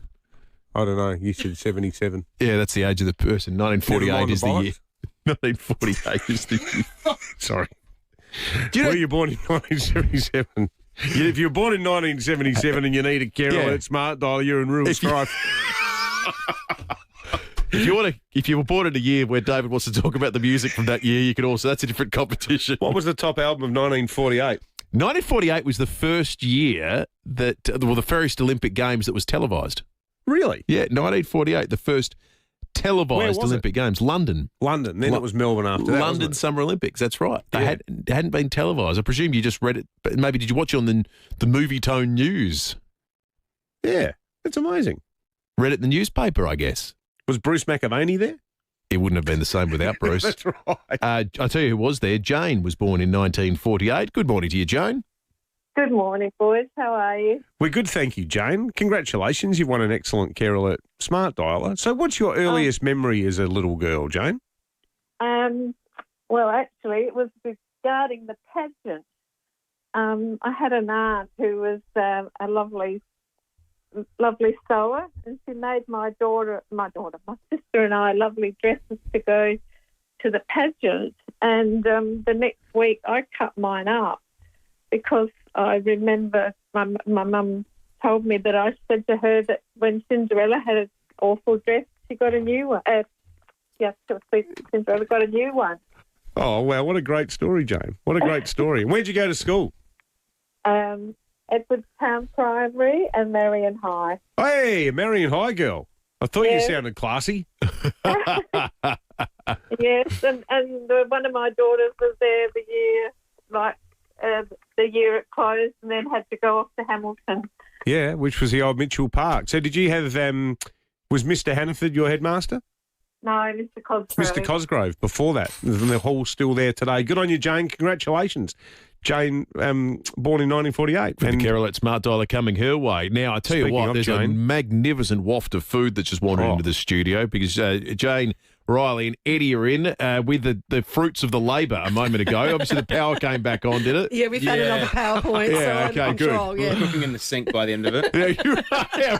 Well, I tell you what, has it harmed the aroma of the dish because it smells magnificent? It smells amazing. Have a go. Oh, I tell you what, I'm ready to pounce. So these are our this looks superb. juicy sausage nudies, which is a ricotta nudie. There's just like little pillows. He keeps correcting me. With a sausage It's an Italian dish. It's from Tuscany and it's very easy to make.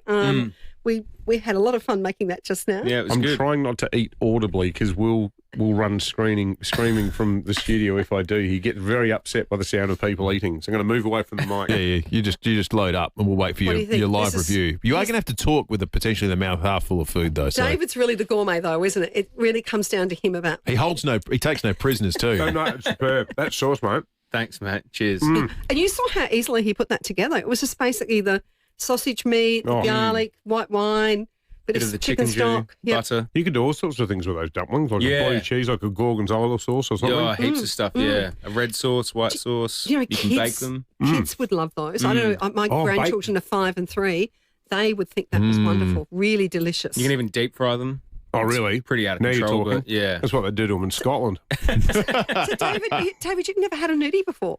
Not one of these nudies, no. It was that houseboat story that he alludes to every now and then. I did a nude suey once on a houseboat, but I've never eaten a nudie. That's actually true, I think. Anyway, we'll be on Channel 9 Sunday afternoon at 5:30 on Hello SA, and we'll be making a beautiful South Australian prawn and spaghetti dish with some asparagus, which is absolutely, we're using South Australian seafood, helping to promote that industry where we can. Oh, well, good on you guys. That's important work. And what a fun thing, the mother and son combination on TV for such a great cause and such a great program. Yeah, we're loving it. We love Thanks it. for coming in, guys. Thanks for this. Thank you. It was a lot of fun to see everyone. Good to see you. I'm going to tuck in again. All right. Yeah, go for You're off. Matt Abraham's in the chair tomorrow morning. Thank you, mate. I'll see you Monday. We'll see you Monday and we'll see the listeners tomorrow morning from 6.